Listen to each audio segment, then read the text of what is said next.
Looks like their go-to player in the ML is Talia Symbolian. Yeah, from the Symbolian family. Yeah. Good pedigree there. Oh, yeah, 3 of them. Oh, that's tough and physical. That could have gone the other way too. Jenna Hitch, she's really standing up for her team. First, a good defensive read, then a tough hit-up. Let's see if they can complete now, Manly. Get some field position. That's much better. Much better. Going from half. Oh, she's through. She's through. Can she find somebody open? Oh. That's a late pass. It was a late pass, but there's a warning shot on the bow of Parramatta. The first completion from Manly. Gone the length and straight through. Wow, what about the speed? Was that Imogen Sayer then? Number 16? I think it was. Well, Parramatta, if they didn't know this Manly team were here to play, they'll know now. Yeah, that was a good start by them. Yeah. Very impressive.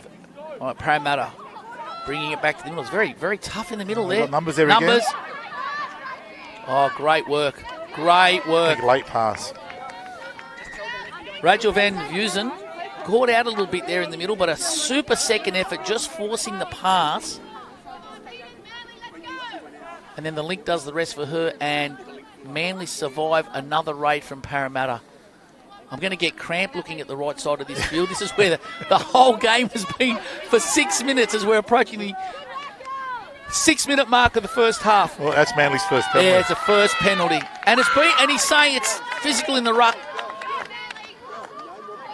Too physical, that touch, and it has been physical in that middle third sphere. Yeah, it has. Been enjoyable.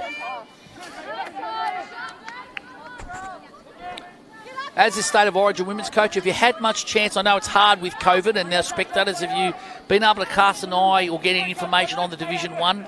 No, I haven't. I've looked at all the women's, but I just haven't had the chance to look at that. But I'm always in constant talk with Matt Scranage, who's coaching the 20s, so we have had a look at a few. Yeah, so his eyes, because as an Origin 20s coach, he'd be watching this younger division. Yeah. And it's tough with COVID, no spectators allowed, so it's a very different year.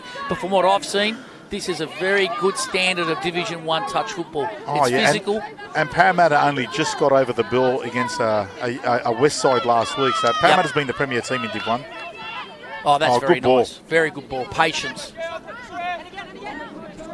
Parramatta searching, probing. There it is. There's the yardage they were looking for. That's a good drive. Straight in the middle. Manly's defence retreating. Could go straight through, and she does. Can she find someone? Yeah. I think she dropped it. I think she's dropped that. Number 22. Goodness me. Kira Henry. Wow. Manly straightened up like the Sydney Heads there. Parramatta straight through. They've dropped 3 now where they could have scored. Well, Parramatta have dropped 3 over the line. Manly continue to open the door by not completing their sets. At some point, something is going to give. Parramatta, let's see, they'll set up on that right edge to come back right to left, I'm sure. Well done. There. Good swarming defence by Manly. They look really good, Manly, when they swarm Parramatta and rush them. Parramatta searching for a way to find some space. There's that right edge. Dummies. The defence isn't fooled. I think Talia wants it ML. There's that quickie again. And numbers, if the ball's good. Oh, great read. That was very good defence. Swarming defence by Manly. Parramatta have shown their hand. They really like that quickie, dumping on Manly's right middle, splitting and trying to get numbers, and they have created numbers. But what I'd be looking for is a dive-over try there. I think too many times when they run that quickie and create numbers, they're looking to pass. Yeah. And the Manly defence is just sliding. I think she needs to dive at the line. Yeah, try and score a couple of cheap tries. Maybe bring the link in. Manly again. Oh, that's a try, I think. That's a try. That's fantastic. That's Jenna Hitch. That is a girl showing her class and experience. Jenna Hitch, she's in everything there. Division 1 grand final goes to Manly. She hit a beautiful hole there. Beautiful. Splits open. Manly lead. Turns the ball back inside. And Parramatta only been on their line twice and have let one in. Look, they shouldn't let that worry them. They've had 4 or 5 chances. If they don't panic, I mean, they're going to get plenty more. They've just got to take the opportunities, which they haven't. Very true. But what I would be worried about is on 2 occasions Manly have been on the line and both times they've crossed it. Yeah. Only once counted, but there's definitely some strike in this Manly team. So Parramatta have to take those chances. Oh, she and there threw. they go. Right. That's what we wanted. A little bit more direct at the line. Grace Reinhardt did that. Back through number 13, Grace Reinhardt. And all of a sudden, 1-all. we had 10 minutes of nothing, and now it's 1-all. In a space of 30 seconds. Yep. But that's what Parramatta need to do. Grace Reinhardt there saw the space and went at it rather than just promoted the ball. And she let the defence, put him in two minds. Yes. I think that's important. Exactly. Made them make a decision. So Manly coming back now. Let's see what they got. Middle down for Link on the left to right. Out ball. Oh, good hands. Good hands. Good defence. They didn't quite go according to plan for Manly, so let's see what they can do now. They look a little bit lost here, a little bit disjointed. Middle down for Link again. No, Link's out of play. That's a 4v4 pass. Oh, the wingers just come in. Yeah, I thought it was just four. Oh. Well, they dodged a bullet there, Parramatta. They did, yeah. They dodged the bullet. I think the defence was so brave moving up, and just for that toucher, they just held the line, and that's when you can get in trouble. Well, it was 4v4, Paul, to be honest, and then the left-hand winger from Parramatta just shut in for no reason, but still forced a long ball, which was forward, so they dodged the bullet. That's only third touch here. That's good rucking here. Oh, bad luck. That's a hook. The old hook. Yeah. Referee deeming there that the Parramatta player, in dumping the ball, held the Manly player so she couldn't retreat back on side, and that's a penalty against Parramatta. Now Manly with good ball and good field position with just under 6 minutes to go till half time. Oh, lovely ball movement back on the inside. That's typical Manly. Yeah, that's their bread and butter all through their ages. Moving the ball, turning it. Middle dump. Good switch. Oh, good great touch. Great touch, Tyler Pelligra. Great touch. Yeah, great try. She's been very busy in that middle for Parramatta. She's having quite a good game. She read that well. Yeah, very well. Well, Parramatta's defence stood up to the task there. I've got to say, beautiful interchange of passing from Manly there. They really did put some questions to Parramatta's defence, and they come up trumps. Pelligra now taking to the box. Parramatta look for fresh legs, and here they come, sweeping onto the middle. Great yardage. Very well done there, Julia Zubak.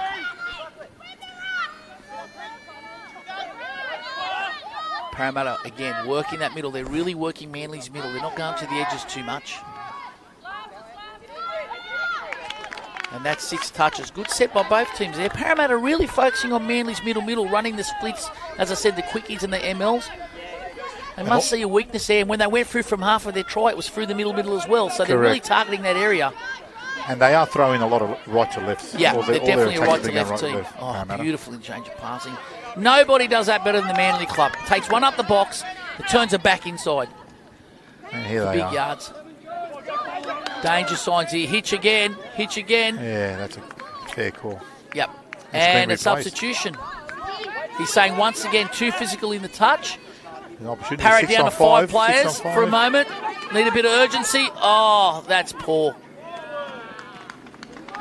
And that's, I have to say, I don't understand what happened there because the Parramatta players stayed in the box. And you can sub anywhere from the 7 metres to the 7 metres under the new COVID rules. And he didn't let her on. So I'm not sure he didn't let her on or the Parramatta player didn't know the rule. So what's happened there is they've waited until the substituted players come to the box, which gave Manly the 6v5 advantage, and they took it and scored. Where if that girl had been down on the 7 and could have made a quick substitution on the wing, they don't have the overlap. Some teams just haven't adjusted that. Like they're all standing near the halfway, aren't they? Yeah, they're playing out of the box. They haven't adjusted to the 7x7 rule. Anyway, we move on. I will say the penalty was for being physical, and Parramatta need to be physical because Manly, to me, seem to be finding their mojo now with their rucking. You can see the flow they're getting now. The secret to holding this is you've got to be brave and get up. You've got to set yourself, and you can't allow this because you can't roll, right? They will hurt you. They'll get a penalty if they don't score. Yep, and numbers again. So it's clear to me that the momentum has changed, and whilst Manly struggled to complete their sets early on, you can see they're getting flow now through the middle. When they go to the box, they're hitting that one to the box. She's turning it back inside for big yardage. And then they just get through the flow through there. So Parramatta have to stop that flow. Yeah, now Parramatta are going sideways. They have to straighten up themselves. 2.5 minutes to half time. Crucial part of the match. Oh. There's an error. Pellegro really steaming onto that. Not the best of pass. A little bit late, a little bit low. Can Manly take advantage? They go to the sub-box now to bring on Freshley. See that little pass? And here we go, Yep, and then they look for the little inside one and they make big yards. And this is where they got to set Parramatta and go up. So they have to be brave, as you said before. Be courageous. Open side, quickie. Great read, great shot. So we're just under 2 minutes. What an important part of the game. 2-1 to Manly. If they can get a try here and go into half-time 2 up, the way this game is going with the heat, would be a big advantage. Sweeper. Looking for the inside. That looked like a sweeper boy set up. Oh, good football. That was a sweeper boy set up and they threw a cutout to the link, but the Parramatta defence was up to it, well read. Parramatta, they just need to get to half-time at the moment and no damage. Yeah, I agree. They need to regroup and they need some good field position. See, they're losing their flow. Manly have pressed. That'll help. Nice little pass. No, it's still stopping. Needed to take the yardage on offer there. Yeah. See, they no yards there. Oh, a little bit messy in the ruck. No penalty, says the referee. All fair. See, they've lost their flow. Oh, coach killer. A penalty on the last touch. Parramatta going nowhere. Foot in the ruck. That was the call. Now, with 50 seconds to go, can Parramatta even it up? That would be a massive boost for their confidence. Oh, Play she's on. got her off. Oh. And she's given the penalty. Fair enough. They just got to defend. They've got 40 seconds in. Well, Parramatta have 35 seconds to score. Manly have to be smart in their defensive line now. Try and use the clock a little bit if they can. Incorrect, roll the ball. And then not putting the ball on the mark, so they're going to march them up 10 metres. There's 15 seconds on the clock. Let's see what Manly's attitude is here. Will they just kill it and take the halftime break, or will they try to strike a decisive blow? Well, they're going to the box. 3 seconds, no. I think, she's going from half. Not a bad play. Well read. Half-time, 2-1. And I have to say, for the first half of the first half, Parramatta were in control. They had numerous opportunities which they dropped the ball over the line, but they dominated the ruck. They dominated possession. They dominated field position. Manly have flipped that around in the back end of that first half, and that's come on the back of their middle flow and their sub-box pattern. And, Look, I think if Parramatta don't panic, because they could have easily been 2 or 3-0 up in that first 8 or 9 minutes. So, I suppose from their coaches, they just can't panic. And this game is anybody's right now. I mean, Manly have great turnaround, like you said. After that 8-minute mark, you'd think they were going to be down 3-4-0. So it's anyone's game at the moment. Absolutely. I mean, Parramatta certainly created more opportunities in the first half. They were running the quickie on the left edge. Yeah, they had them on that left side a few times. Really put pressure on Manly's right edge. Dropped the ball a couple of times. They're running their ML, coming back on the left edge, coming back on a right-to-left pass. That hasn't really worked as much as I think they'd like. We both agree that probably on both of those plays, we'd like the live player to go a bit more direct to either score the cheap try, which they did, or to at least bring the defence into a shut so then those passing options be available. Manly, however, if you talk about quality rather than quantity, they've had far less opportunities than Parramatta, but aced them. I think they've pretty much aced 2 out of their 3 opportunities. Correct, yeah. 1 minute. And a very unfortunate 1 minute. Unfortunate for Parramatta, fortunate for Manly. The second try, a girl substituted, really no urgency getting off the field. The play that needed to go on was still in the box. In fact, the whole team is in the box. I'm not really sure why. When you can sub from 7 to 7, and Manly, smart play, composure, took advantage of the 6 of E5, scores in the bottom left-hand corner. So that's an opportunistic try. So, well, Parramatta could have been a lot more desperate there and tried to save it. Yeah. And the other thing is, I think Parramatta have gone away from the MLs and what they were doing in that first 7 or 8 minutes. Yep. I think they need to go back to doing that because it was working.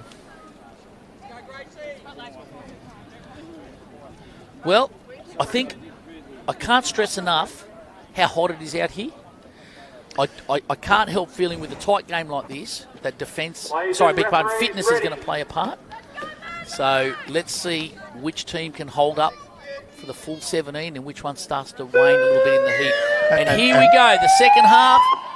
Vawdon Cup Grand Final, Women's Division 1, 2020 with Manly Seagulls 2-1. Manly on the attack, looking to score the first try of the second half. Parramatta holding their line here, the referee encouraging them to move up. Out ball coming here, she's going to run. Long ball, well read by the Parramatta defence. Well read by the Parramatta defence. No one actually hit holes for her there. No. I would have liked to have seen them really chopping. Yeah, you're spot on. She had the ball in motion and the whole left edge stood still. Yeah, that's a good start by Parramatta. Just a reminder that Vawdon Cup is being played under the 8th edition rule, so it's a 7 metres. We go, if it is a draw, we will go to the new version of the drop-off. And that is, the game will immediately start 4v4. Manly defended in the original tap-off, which means they will get the tap-off in the drop-off should we get there. 4v4 for 2 minutes as we watch this play unfold. She's been very dangerous for Parramatta. Been their best, I think. So it's 4-on-4 for 2 minutes. The winner on the scoreboard, the leader after the 2 minutes, is declared the winner of the game. If the scores are still tied after 2 minutes, at the conclusion of 2 minutes, the hooter will sound, a player will drop off, it'll be 3v3, and the next team to score will win the game. There is no right or reply. That is the drop-off rules. We'll go through them with you again should we get to that stage. But right now, Manly are on the attack. On Pellegrin on the dump, nice short ball, great read. Bit close on the second phase. 6 to go. 6 to go. It's good attack there and good defence. Yeah, and good defence. Very good defence. Good read there by Taylor Hornery on the shutdown. Manly get a repeat set. Both teams looking to open their account. A couple of the girls are just struggling there, hands on hips, so they've got to really defend this 6 if they can. Yep. Pellegrin, who's been enormous for Parramatta, she needs to find something here in defence. Looking a little bit weary. They've taken her on. Oh, great read. Great defence. Good second effort. Well done, Parramatta. And very good attack from Manly, changing the direction of the ball. They need to keep moving up so they don't get penalised. Looks like a rooster play. Here it is. Oh, pulled down. Tina Clancy didn't just quite commit to that rooster. And the ball goes down and a big tick to the Parramatta defence. And you're right, Paul, they're looking a bit weary here, Parramatta. I'm sure they're going to look for fresh legs. They cannot afford an error now. Look at them. They're not going forward. They've lost that drive. Look at the Manly defence here. That's third touch and they're not even on the... Yeah, Manly swarming. Look at the line speed. Great play. Can they get another one away? They can. That's a big play. Look at the yardage. She's away down the sideline. Great defence there. Imogen Sayer. That looked very dangerous, and Parramatta needed that, but they need to keep moving forward and get field position here. They're still going too sideways for my liking. Yeah. Yep, there's the last touch. And there's an error. Peter Langmack, the coach of the Parramatta team, he's got to really get his girls being a lot more direct. I think that's the way to go for them. They've got to go straight down the middle and start turning the weight of possession and the weight of field position. Meanwhile, Manly, here comes their flow. Para's really got to be. They've got to be up. They're backpedaling way too much in defence, so they've just got to really be careful because this Manly team is full of running at the moment. Yes, they are. Their line defence hasn't been too bad. It's more in the middle third. Parramatta look weak. Oh, great read. Jeez, they're reading that shot. They're reading that shutdown very well. But there's a repeat penalty. I think she's called her offside. So another set of 6 for Manly on the Parramatta line. It's amazing. It's a complete replica of the first half, only opposite. Yeah, correct. Yeah, I know. We had Parramatta attacking Manly's line in the first half. Now we've got Manly. There's the rooster. Inside. Much better play. I don't know if you can say complete replica of the first half, only opposite. It's a bit of an oxymoron. So it's like the first half, except the teams have changed positions. That's probably a better way to put it. Looking for the trailer. There it is. Trailer's there, well read. And a great call there. Oh, what's happened there? Okay, we're going to call, I think the referees there have said that's a forward pass, but the Parramatta player was offside. So the first infringement is the offside. Can't be any advantage for a try because it was forward. And Manly get another set. Quickie looking for a quarterback. There's Ball a try. down. Yeah, fair call. There's a quickie. Is that Hitch again? I think it is. Or was it Imogen Say, actually? I think that was Imogen Say, number 16 for Manly. I think it was, yeah, it was. Well done to her. And that's exactly what we were saying earlier, that, you know, with these quickies, you've got to be a bit more direct. Try and get the cheap try. Parramatta were weary. You said it before. They're on their heels. They're looking tired. Sayer took advantage of that. Went more direct rather than a pass. Scored. Now, Parramatta 3-1. really have to be the next team to score here, Tone. Yeah, they do. They do. Let's see what they got. Can they strike back? Oh, good great strike save. Great save by Tegan Long. Had numbers there, 3-on-2. She put a big left mitten out, knocked the ball down. 6 more. Parramatta have to take advantage here. There's the quickie again, numbers again, and she scores. Good work. Very well done. And the good thing is that she went straight at the line to score and put that defender in 2 minds. Yep. Great work. So the last 3 tries, or 3 of the last 4 tries, have been exactly what we said. Quickies a little bit more direct, not looking to promote the ball, and scoring. Making the defence make a decision. They're making the wrong decision, and then we score a try. So great work there. Great work there. And Parramatta are back in the game. Manly lead 3-2. That was a great work there by Parramatta. A great try there. Don't have her name, number 38, so it's not on our team list. So we can't give her credit, but credit to you, number 38. I'm sorry that your number isn't correctly written on the team list here. But well done anyway, and you've kept your team in the game. It's 3-2. Manly, can they strike back? Yeah, this is going to be a problem here. They're not moving up, and the refs are going to come down on them. So they've got to be careful that they don't get a player sent to the sideline. They have to be careful. That's 1 penalty. Of course, they can only give away 3. Once they give away a 3rd penalty, somebody goes to the side for a set of 6. Quickie there on Peregrine. Inside ball. They've been very good with that. That was Hornery again, wasn't it? Yeah, Taylor Hornery there. Just shutting the gate there. Very well done. She's had a great job there. She's done that a number of times. And this, good work. That's better. Relentless. Pressure. Well done. Oh, he's going to play on. Okay. And it's a penalty. That's 2 penalties. They need to be very careful. They need to be very careful. So he's got Hornery for offside then? No, Talia. Talia, was it? No, she's fallen for the dummy. Jenna Hitch, the show and go. Caught Tyler Pilgrim trying to go out there. Dummy. Went straight through. We go to 4-2. 4-2. Plenty of time on the clock, 9 minutes. But the weight of possession is starting to tell against Parramatta. Just the repeat penalties, lack of field position is starting to take its toll. And from here, it looks to me that Manly just look a little bit fresher, a little bit fitter than Para. Yeah, they look it. But it could change. And this is where Para just need to try and hold them out. Yeah, there's a long way to go. They're still just under 9 minutes. But Manly team at the moment looking full control. Yeah. Putting a bit of pressure. Para just have to stop the repeat sets for Manly. They just keep giving repeat sets. Still getting going. Parramatta got numbers again. Oh, she saved the try. She started again. Tegan Long again. Saved another try. Mid out. So Parramatta certainly working Manly's left edge over. Well, the winger stayed out there. That ball gets through. That's a dead set try. Yeah. Great try saver. They love the little quickie plays, little split plays, making numbers. That's an open side quickie that time. Looking for a trailer on the inside. Oh, is that down? Very close. Ooh, that was very close. Once again, Tegan Long coming up with the big play. She's been massive on that left edge. Parramatta loving these little split plays, the middle dumps. Looked to show for a trailer on the play before, but then went out, and Long was there to save the day. Parramatta searching for a reply. Was looking like a sweeper, but it's not. She's straightened back up. Should be no numbers here. This should be easy for the Manly defence, and it is. Just lost their way a little bit there, Parramatta. Right, Manly. They'll be looking to go to the sub box. Go to the sub box. Yep. Oh, big yards. And there's the difference. The line speed through Manly to stop that play, and Parramatta not making yards compared to Manly. There's no line speed in the middle. Big yardage for the Manly girls up the middle, and then earning a penalty. This will be easy for them now to get field position. Now look where they are. First touch over the halfway. Yep. And that's where it is. Pretty much Manly have won that middle third with their rucking and their defence, and that's where they can't match Parramatta at the moment.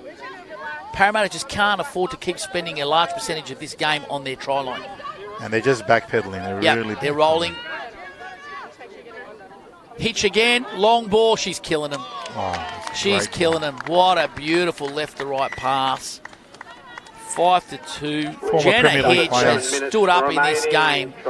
We said earlier on in commentary, former Australian player, lots of experience.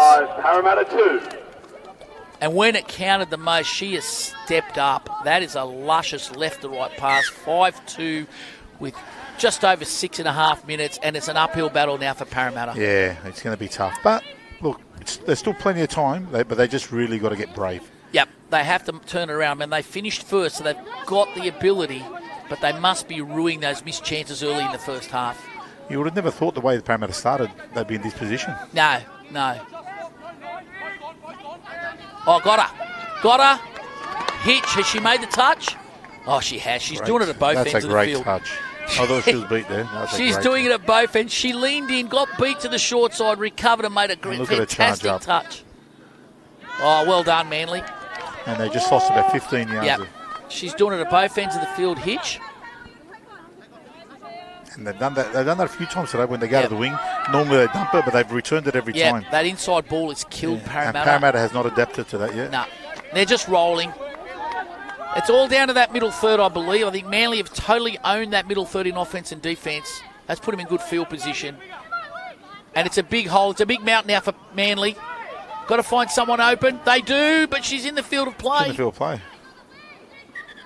What's the referee going to rule here? Is there a late pass in here? She's caught it. It's certainly not a try. Last touch. Yep. So she's caught it in the field of play, being touched, last touch. Staggered line here from Parramatta. Yeah. Oh. Wow. Well, I'm sure he called last touch. That's what I thought he called. I've seen his hand up. So either that's 7 touches or they put their hand up or a miscommunication on the touch before. Either way, Manly get a repeat set. And it's looking very ominous for Parramatta here because they look ragged. They look out on their feet. The Manly ball movement side to side has really taken its toll. The dominance in the middle has taken its toll. It's going to take a big effort for them to hold them out.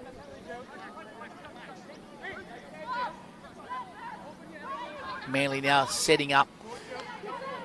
Inside ball. This will be a minimalist sweeper coming, I'd suggest. There it is, number 16. It's a fake short ball. Should be a try, and it is. It is. Beautifully constructed try to Brittany McLeod. They brought the sweeper shape right to left, dragged the defence over, dragged the two middles to the sweeper, faked that, pumped the pass back short against the grain. Brittany McLeod straight through. That is beautifully constructed. Yeah, unfortunately, Parramatta, it's all sideways movement now. They're just not moving up. Yep. I think they know they had their chances. They can see in a big game. They've had a great year, Parramatta. There's only 4 minutes left. They're 4 behind. It's a Herculean effort for them to get back in to the game. And Manly just looked a little bit fitter, a little bit fresher. I think the conditions have taken their toll against Parramatta. But they're still firing. Oh, how many times have it's not long. How many times have we seen this? That one, it was Sailor Perrott. Yeah, she saved the try there. Like, there's been 4 tries saved.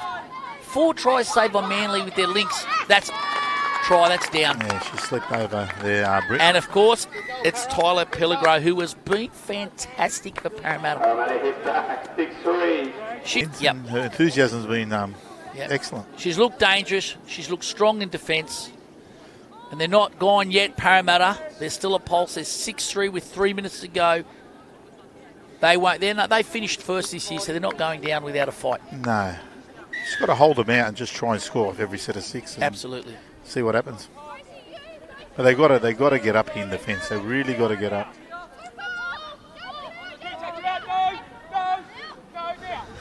Yeah, good work. Manly now going through their motions. They can smell victory.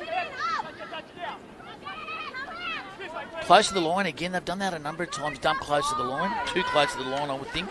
Here we go. Throwing the ball away. Yep. And Parramatta get possession.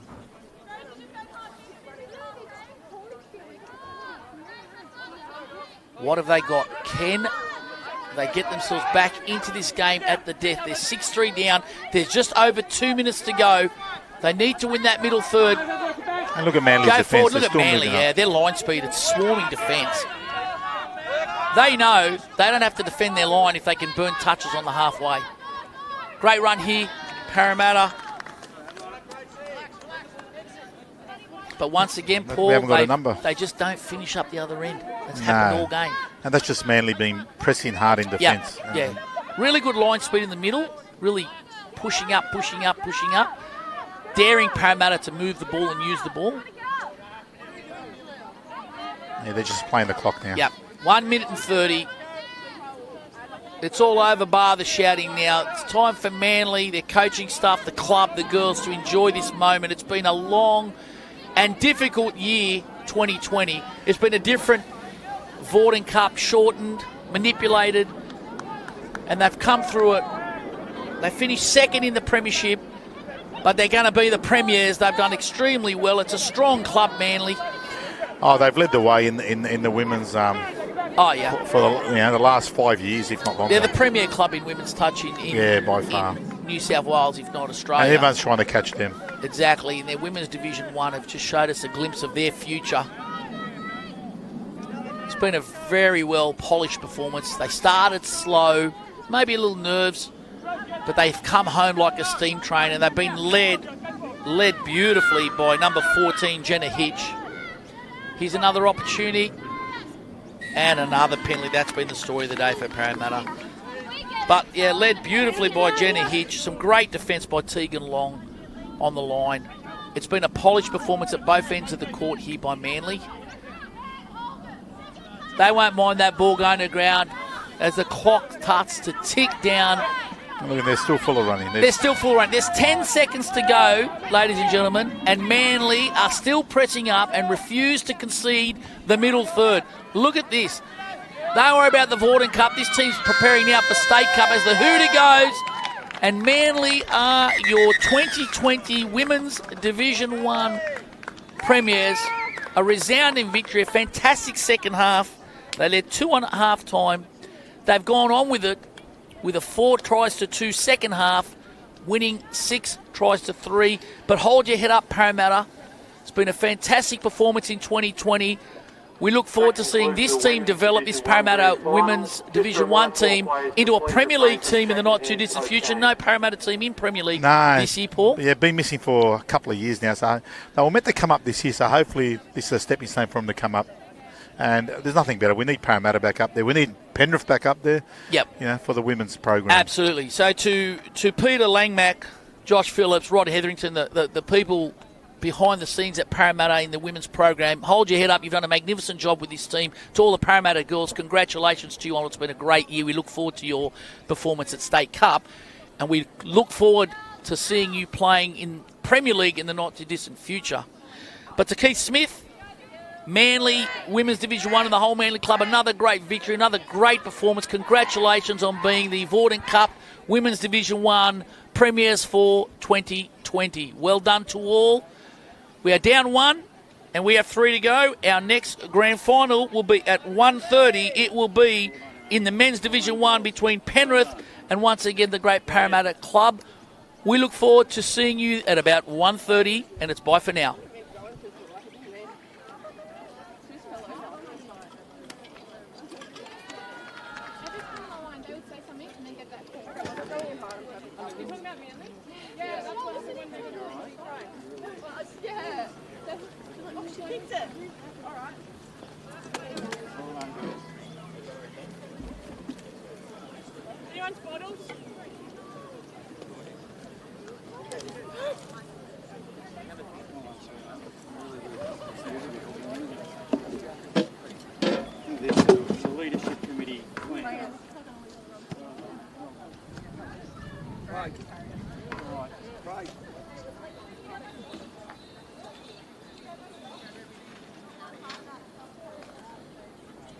Somebody's left the bottle.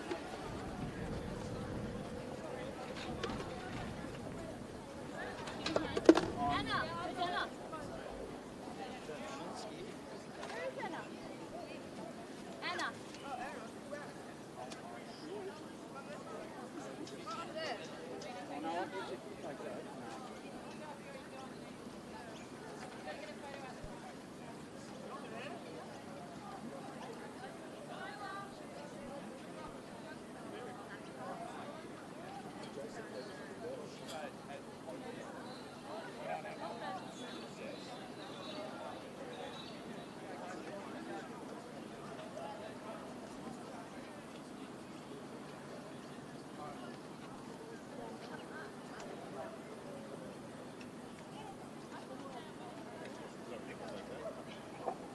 There is now 20 minutes until the 1:30 time slot is underway. We have 3 grand finals taking place during this time slot. On Field 1, the Men's Division 1 Grand Final will be taking place between the Penrith Panthers and the Parramatta Eels. On Field 2, we have the Men's Division 2 Grand Final, which will be contested by the Manly Sea Eagles and Ryde Eastwood Hawks. And the final Grand Final of this time slot will be the Boys Youth League 2 Grand Final between the Balmain Tigers and the Wollongong Devils.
Players and referees, this is a reminder to stay hydrated throughout the day given the hot conditions we are currently facing.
Yeah, you got height, you got height.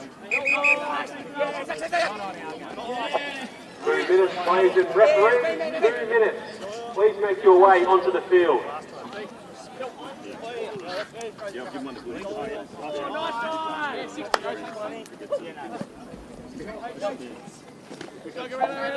This is just a reminder to all players and referees to remember to stay hydrated throughout the day.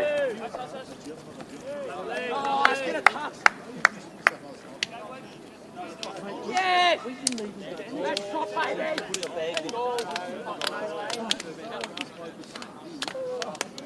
We're walking up the stairs to check in, and they've gone to us. You boys get out of it. And we're going, we haven't even got a chance to put in. Number 60 is Nathan. Okay, let's come in, let's come in. Come in, lad.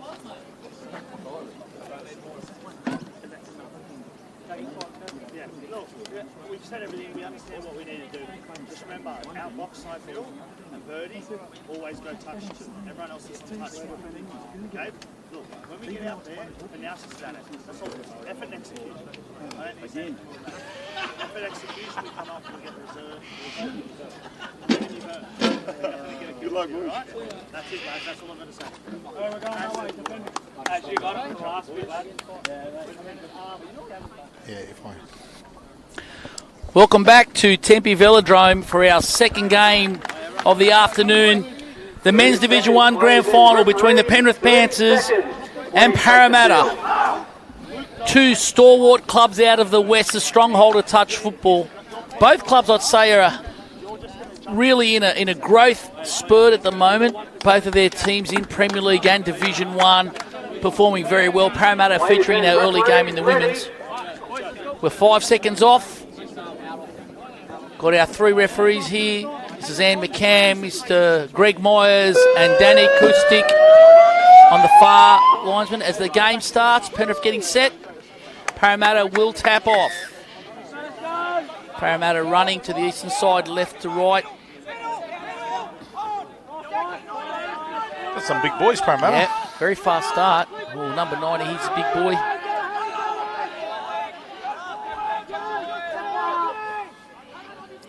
Parramatta searching, using the ball a little bit. Penrith readjusting their defence. Link comes up to make a touch. Wow, really using the ball, Parramatta. Some nice hands there.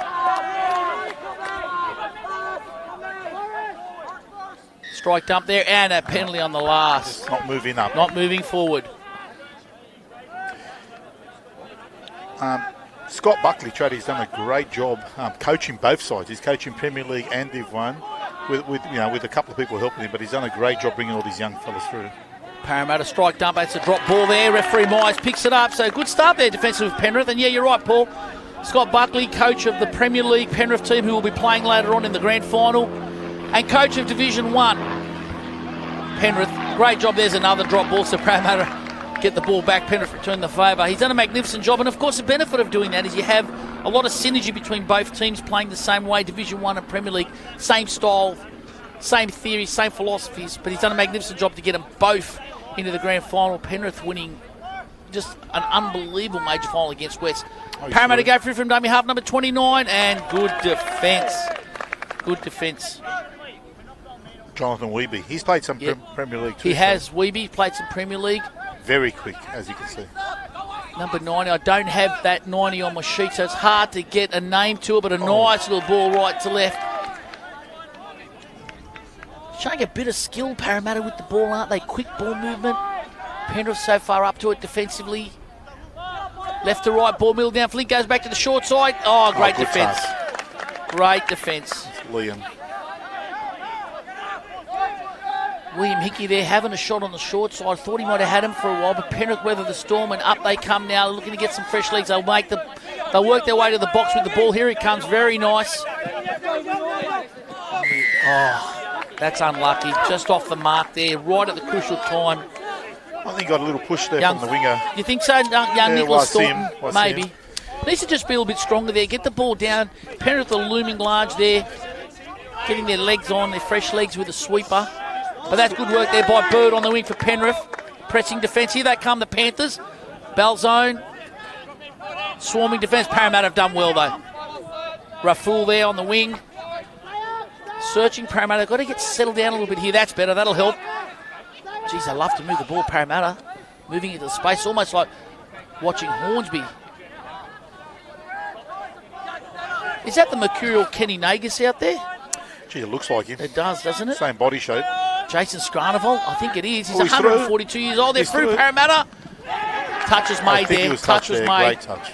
Great touch. It is Jason Scarnival out there.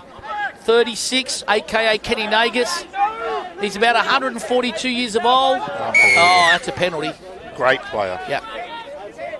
Referee Danny Kustuk there. Look at him. He's got his boots actually match his shirt and pants.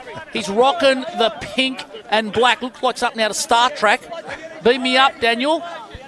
But there's a penalty there to the Panthers as they get their first shot on the Parramatta line. Let's see what they got. Thornton. Is that Thornton? No, it's not. Turns it back inside. Edwards, that was. Goes at the line, Edwards. Good touch.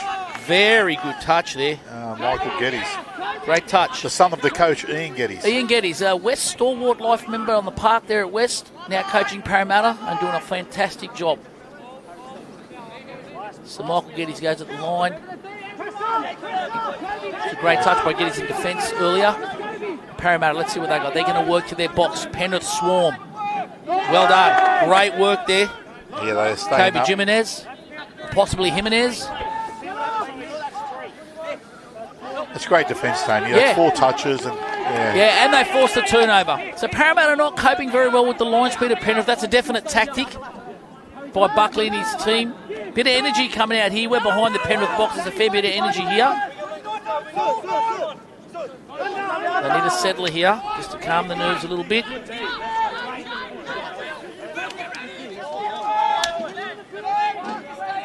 Penrith lining up here, Thornton orchestrating things and earns the penalty. yeah, rolling back, I think they're trading. Yep. Not moving up. Okay, so now it's Penrith's turn to get a repeat set. Let's see what they can do. Thornton setting up. Looks like the Rhino. It's the Rhino. That's a Scott Buckley. Tap back. Oh, great defence. Great defence there, Jake Horsfield. That's a Scott Buckley special, the Rhino. Well played there by Parramatta, read it well. Thornton again gets the open side. Quickie's going to go up the line. Oh, well played. Open side Quickie. Pops a little short ball. Knocked down by Weeby. Saved the try there. Definite. It's a great play by both teams. Certainly stepped up a gear, hasn't it? Thornton again. Trying to bring the Parramatta defence up. Open side Quickie again. Short ball to Link. Very well read. Yeah, they're all over it. That was good passage of play by both teams. Jake Horsfield there on the left wing, reading that, coming in to shut down, forcing the turnover. But a great defensive play and some really good attack by Penrith. Both these teams, the pride of the West. We go all the way out west, all across the state, hopefully. Hello to my friends out there in Dubbo, all the country areas, Mudgee, Parks. Hope you're tuning into this Vawdon Cup live stream. They love their touch footy out that way, Tony. We love our country affiliates. Some good people out there. Alan Gillsback out at Parks, Mick Medlin out there at Dubbo, and friends all around the country. Kathy Lang out there at Mudgee. The Begnals at Orange. Love the Western region. Speaking of the Western region, Penrith on the attack. Balzone, very dangerous, great footwork. Let's see what he's got. Dishes it back. Back to Ashby. Long Great ball. Great ball. Is it forward or is it cleared? No, they're going to clear it. Danny Brown. Danny Brown in the corner offers. Great pass. Wow. Good to see Danny Brown back, Paul. He's a young kid come up through the Penrith ranks. He's played a fair bit of Premier League. Played rugby league for the Panthers. Was a promising young winger.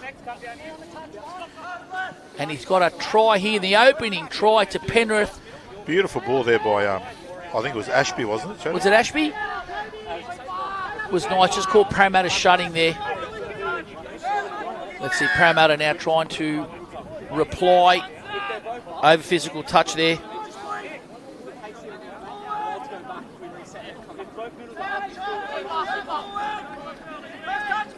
Parramatta going at the line. Good defence by the Panthers there. Not biting at all. Oh, a little flick pass. What a fantastic passage of play there from William Hickey again. Once again, he likes that little scurry out of dummy half on the left edge. Little flick pass. Sweeper coming. Not working out there. Left to right, middle down for Link. Short ball, well read. Too easy for a man of Danny Brown's experience there. A little bit lost there, Parramatta, I thought, in attack. Penrith up to the task. So far, this is a cracking game.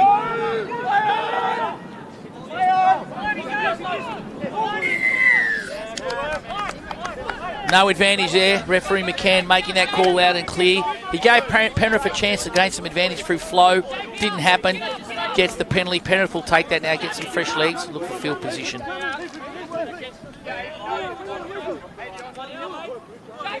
Thornton. He's very busy. Nicholas Thornton looks like he's constructing a lot of the stuff for Penrith in the middle. Sweeper. Looks like another run-out play. Back against the grain. Liam Ison there looking to throw that left to right. They're setting up for him. They've got a couple of really nice shapes here, Penrith. You can see that Scott Buckley's got his prints all over that, and his assistant coach, Nicholas Good. Ison with the open side. Quick, he goes at the line. That's down. Oh, wow. Samuel Zammit with a fantastic touch. Jeez, Ison got that ball down quick, though. Very close. Referee McCann all over it, though. He could smell the leather on that ball, if in fact the ball was leather. Another open side quickie. Strike out of Link. Strike out of Link. Kobe Jimenez. Jimenez, or from my South African friends, Jimenez. No, actually, it's Luke Maroon. I beg your pardon, it was Luke Maroon from Parramatta. I'm getting my teams mixed up, Paul. At least one of us can read here. And they need to do more of that, Parramatta, because Penrith will be all about set plays with their coaches. And Parramatta's going to have to just get out of that line and do a couple of good strikes. Very true. They do love the set plays. Scott Buckley, Nicholas Good. They're very creative and can disguise them very well. So Penrith will need Parramatta will need to strike. Penrith now moving up. Defence got him on the fly. Oh, well done. Well done there. Liam Ison at Link. And again, I'm going to give a rap to Danny Brown there. Saw the fly, gave Ison time to recover, put his body between him and the winger, blocking that pass. He can't go to the shop and buy a packet of experience. We saw that in Division 1 with Jenna Hitch, and I dare say even though he's on the wing, which is a very important position, Danny Brown shows some touches of class and touches of experience. Yeah, he trusted his Link there, just went out and just got in the line. Yep. Okay.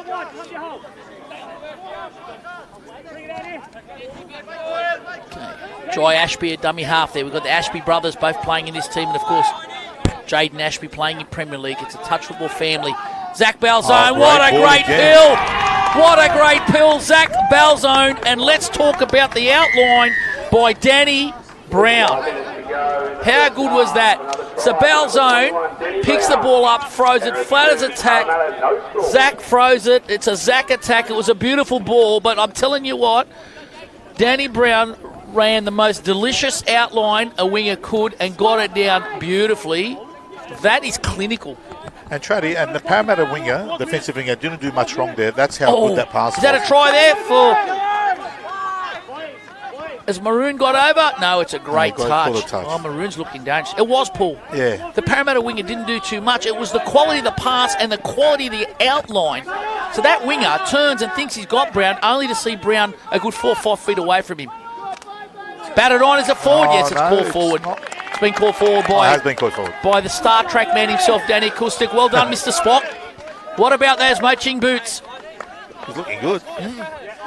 He's looking $1 million. I think he even got a haircut for this one. Yeah, he's got the jaw. He's got everything. Yeah, but a good call by Danny there. Called it straight away, referee Kustik. Straight away, the tap back was forward. But great enterprising play. See what I did there? Enterprising, Star Trek. But great work by Parramatta. Now Penrith full of running. Look at them come. Look at the Panthers come. Stefano in the middle, burying it, full of running. He's lucky he got away with that. He did. There. Middle down for Link. That's late pass. Yeah, late pass. Good D there by Parramatta. Didn't bite. Opened up the hole for Panthers to go through, picked them up late. That should be a penalty for throwing the ball away. I think Parramatta got to find a bit more in the attack, Chaddy. They're just not throwing enough at them at the moment. They're just running up and down the field. Yeah. Where Penrith have got their set plays and they're just showing a lot more dangerous. Absolutely. Full of running, the Panthers. I don't know who the man is for Parramatta to take charge, but someone needs to take charge. Well, I'd like to see Scarnival just stand up a little bit. Maybe not fire the Bulls, but marshal the troops around. He's looked very dangerous for Parramatta, I must say. William Hickey, he's looked very good. A couple of nice runs out of half. Maybe he's the guy to open up the Panthers out of half. Fluent. And right now, Penrith has really won that middle third, and Parramatta just can't even get an attacking option on them. Yeah, it's very similar to what we saw in the women's, right? Yeah, correct. That it's all about the middle third. There's been so much talk about the 7-metre rule, but the middle third is still in my book where it's at. You saw in the Women's Division 1 game, when Manly started dominating that middle third with flow, Parramatta were just rolling. You brought it up that Parramatta were on their heels in the Women's Div 1. And Manly just had them at their mercy. In this game, and it's been going now almost 15 minutes, Penrith have most definitely won the battle of the middle third with flow, and that's resulted in 2 tries. Parramatta are looking for some way to dent the Penrith attack. Nice ball there. Unfortunately gone to ground. So Parramatta trying to get field position and open up Penrith, where Penrith are trying to open up Parramatta from the halfway line. It's a big difference. And even then, they had their attack about 15 out on the last touch, and as you can see, just went to ground again. Yeah, because they can't get field position, because they can't win the middle third.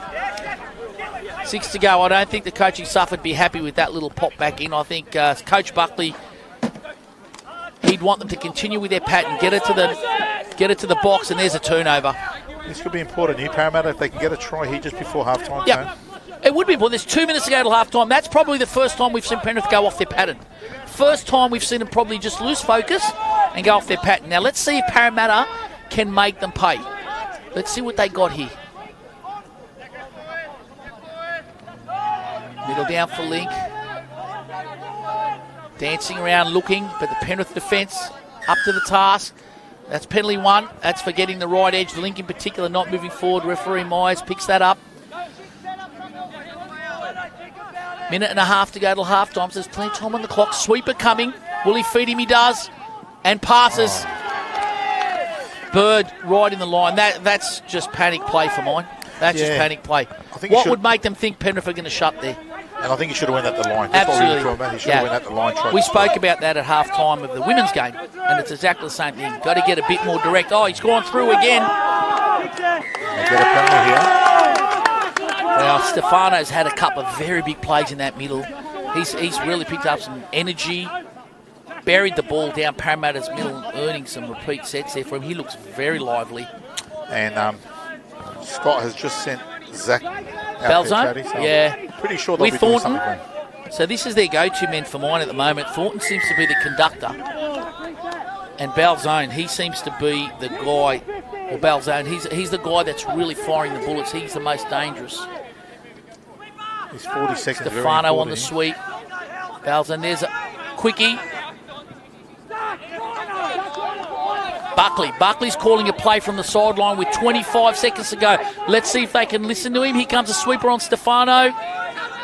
Short ball, inside trailer, try. Scott Buckley's called it. He's the orchestrator from the sideline. Full credit to him. But what about the players at this age, these young kids, able with 10 seconds on the clock to show the composure, to understand the call, execute it perfectly and score that? That's impressive. That's impressive. Last play, here we go. Parramatta got one back. Great play. He has looked so dangerous, Maroon. Took off from half, turned the ball back under for Ryan Jennings, and that's a try, and a very important try to Parramatta. 3-1 half-time, Paul. And the most important thing there, Tony, they went straight to halfway. They could have easily just gone to half-time. They took a quick tap and done a 30-metre settle to score there. Great work. Yeah, and that's the first time I actually think we've seen a little bit of urgency from Parramatta, and you're right. They didn't just put their head down and say we're 3-0. They ran it up there, and they actually caught Penrith a little bit unaware because Coach Buckley was aware of the clock, and he was screaming at his players to go back to the sideline before the tap-off so that the time would run out. But instead, they weren't attuned to that. Standing on the 10-metre line, Parramatta gone bang, bang, bang from half, which looks like the best way to beat Penrith. That seems to be the best chance for Parramatta. Turned it under try. They have to be more direct, Parramatta. I agree. Well, that keeps them back in the game at 3-1. We've got touch all over the state. The Don Green tournament being held down there in Glen Willow Sports Complex at Mudgee. Great tournament there for the Hunter Hornets area. And, of course, here it's half-time of the Men's Division 1 Vawdon Cup for 2020. The Panthers, who have been very, very impressive, very well drilled. They're up 3-1. All right, Paul, you're the Parramatta coach. You're Ian Geddes. What are your instructions at half-time? Well, my instruction would be simply in defence, you can't roll back. You really got to get up and be brave, and especially win that middle third. And in attack, it's just they've got to be more direct also. They've got to use their speed. Parramatta very quick. They've got a lot of quick guys, just like that try show there, and try and get in goal. Yeah, yep, agree. I think Penrith are all over them. Like their passing game, I think Penrith have got them covered at the moment. Yeah. For me, Parramatta, look, they just look too lateral. So when the ball is coming out of their hands, it's certainly got a fizz on it, it's got a zip. And they're passing to space, which is great, but they're not committing any Penrith defenders. We spoke in the earlier game about making the defence make a decision. Penrith don't need to make a decision because they're sitting back in the pocket and Parra are just passing to space. Nobody's going direct. So at some point, someone has to go direct. We talked about that sweeper. When they brought that sweeper around on the very first time in the first half, he rips a long ball to wing, which Bird easily intercepted. You've got to go at the line. You've got to go at the line first, try and get the cheap tries, make the defence come in, and then hit a long ball. So I think they're just looking for the easy out at the moment, trying to shoot three-pointers, you know. But let's see. The game is still very much in the balance. We're in the second half. 3-1 to the Panthers. And I'm sure Scott Buckley will have something up his sleeve here, set play. And it looks like Zach's out there again. Yeah. Balzone's out there. Ashby with the ball. Rooster play. Oh, good defence. Very good defence. Balzone again. He certainly looks to be the danger man. Great defence there by Parramatta. Balzone again trying to get the one-on-one. Good defence. Good defence. That's got to be late. Yeah, a lot better defence there, Trady. Yeah. So Balzone trying to get the ball in hand one-on-one, which is a great idea. Parramatta up to the task. I'd like to see Zach get that ball live, though, so that the Parramatta can't hold off him. That's his all. Pace and yeah. Get him out of the ML counties or the Roosters where he's alive. Let him go one-on-one. Parramatta got to be a lot better. This is where they have to be better. Yeah, not a bad start through the middle. Some nice flow here from Parramatta. Beautiful hole by the 9. Oh, hit him short. And it's that man, Zach Balzone. Has he got the legs? They're coming at him from everywhere. Is he going to get there? What a terrific chase. What a great passage of football. Weeby. Wow, Jonathan Weeby. He ran him down the last hurdle. I'll tell you what. When we get a chance to dissect that play, we will. But let's just stick with Penrith at the moment, attacking the line. Stefano gets the ball down for Brown. Penrith getting fresh legs. Wow, could that be a big moment in this game? Thornton gets it down on the quickie. Open side quickie and a turnover. Let's talk about that. Parramatta came out with flow, got it down on a 4-on-3. I'll tell you what, Ryan Jennings buried the most impressive hole you'll ever see at middle on an unders line, and the ball sailed past him. If they hit him, he was open. I think he was over. He was gone to Gowings. He was going to score. The ball came out the back. Balzone took the punt on that, took an intercept, and what a chase by Weeby, and then good defence by Parramatta. I need to take a breath. That was exciting football. Great touch football, both teams. Well, they're driving a lot better now, Parramatta. Yep. I see they got. He's dangerous. I don't know who he is. There's no number 90 on our team sheet. No. Somebody sent me a text message to what his name is. Serious offers only. But he's got some skill for a big boy. Thornton now conducting, hitting the ball over. Stefano gets it down. Trying to get the ball to the sideline. Great work there. Great work there by Kobe Jimenez. Penrith looking dangerous. Nice little fly play again. They got him. They got. Oh! Very lucky. The ball has sailed. It's the commentator's curse. Luke Hanson has put the ball on Bayview Avenue. As soon as I called it, they've got him. He's proved me wrong. That's a Dawson special, isn't it? Coming out of the box. You can see that coming from the halfway because Parramatta just kept rolling back. Yep. And they can't afford to do that because Penrith will make them pay. Yep. They've got him a couple of times with that. That's the little fly play there. So well done. Well done. And unfortunately, Hanson couldn't own it. So we've just got word. Let's see. John, Weeby's through? Oh, bad.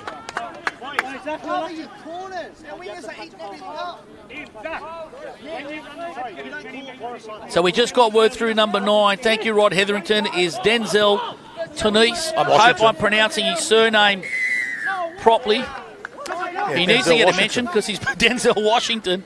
I don't think you'll mind us calling him that. There's an opportunity for Parramatta.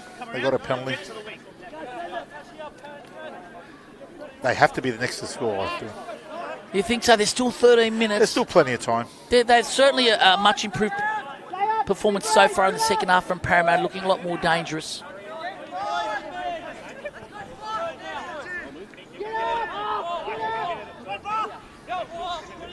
Nice super there from Parramatta.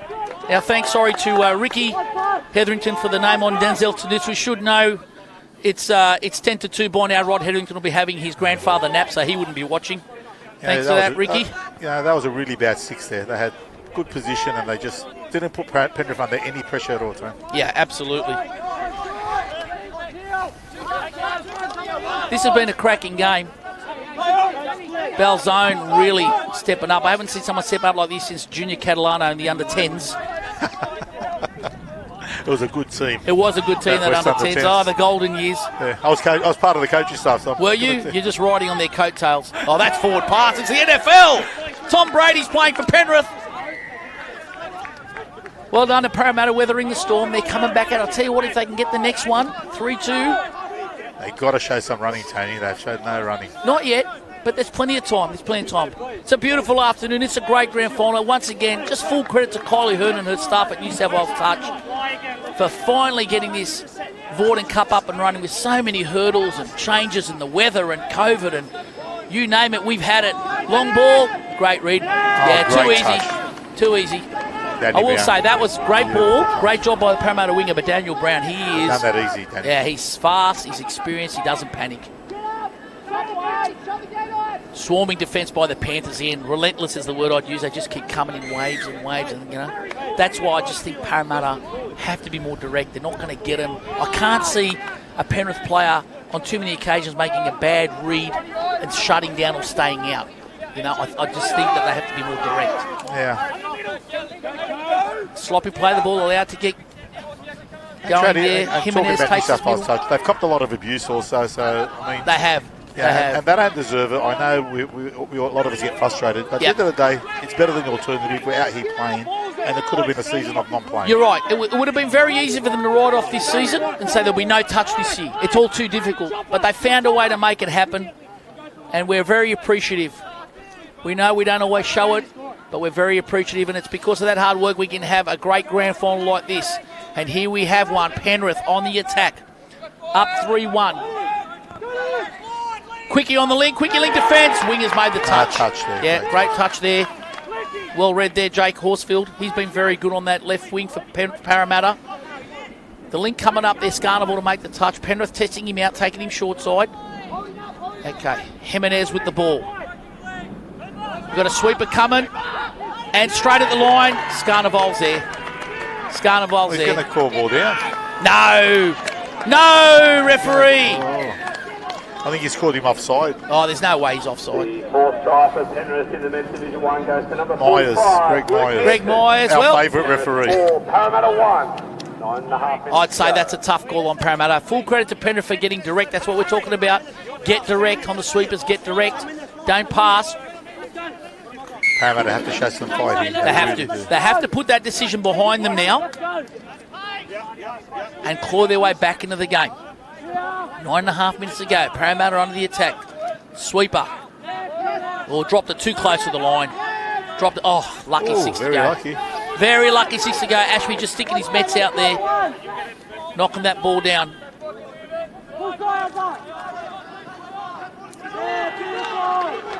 Did he get him? Now, if he's offside, and he looked offside to me, you have to be consistent here.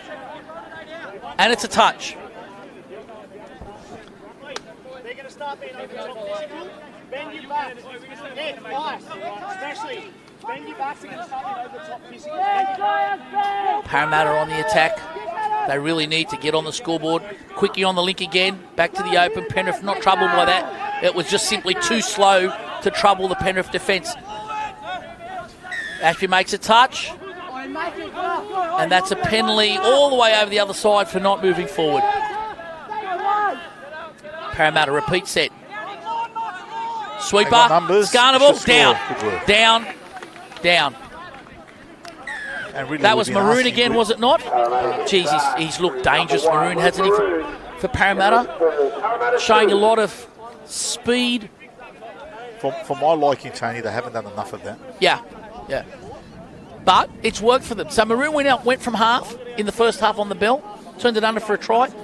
He almost got him a couple more times in this first half. He's just gone on the sweeper there, once again using his foot speed, got himself a live one-on-one with Ashby and puts the ball down quick. So you're right, they need to get Maroon back into the game and get him alive. He looks very likely for Parramatta. They've got plenty of time. There's just under 8 minutes. Try. Oh, the wingers called it. I can't see how they can't pay that touch if the wingers called it, and they do. You have to pay that touch. Wow. Geez, they got some beautiful shapes, Penrith. They got decoy players, block plays, players out the back. It's troubling Parramatta, but they're hanging in there. Counties, long ball. Brown, tap back. Great football. Just good touch football. Nice Counties. Long ball, Brown up in the air, taps it back. And Parramatta defence first class up to the test. Now they've got to win this middle third. This is better. Got to win this middle third. Hickey taking one forward for Parramatta. Don't slow it down. Denzel taking the next drive.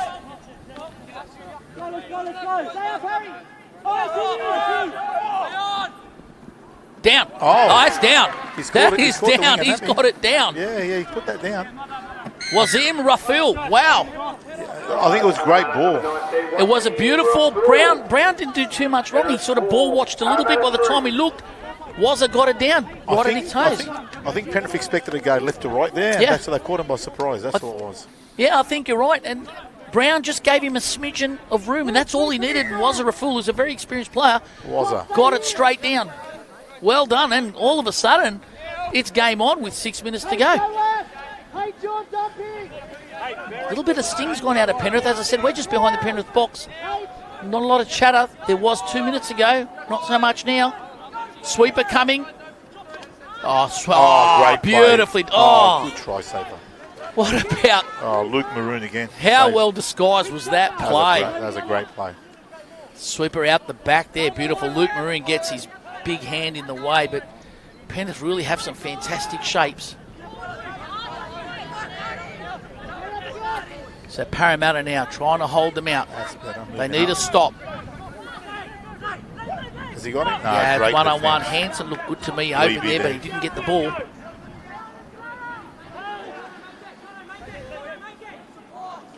Yeah, good swarming defence by Parramatta.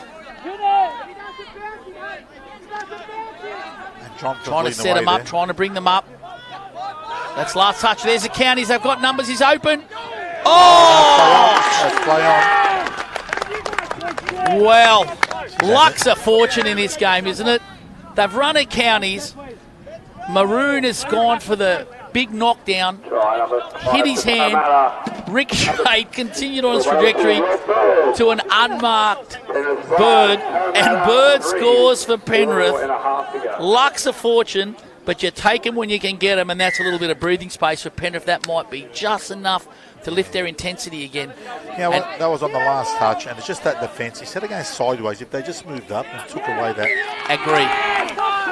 They've done all the hard work for the first 5 touches. Agree. Then on that last touch just went sideways with the ball. Because it's counties play and the ball carrier wasn't looking to score to go direct, so there's no reason to be shutting or trying to knock the ball down. You just go into a man-on situation. You let him pass. There's no numbers. You kill the play. Instead, you get the ricochet. You're unlucky. They score, and then on touch 3, you turn it over.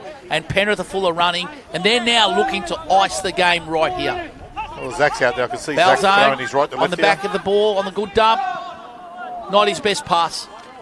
Just rushed it a little bit. Probably had too many opportunities there.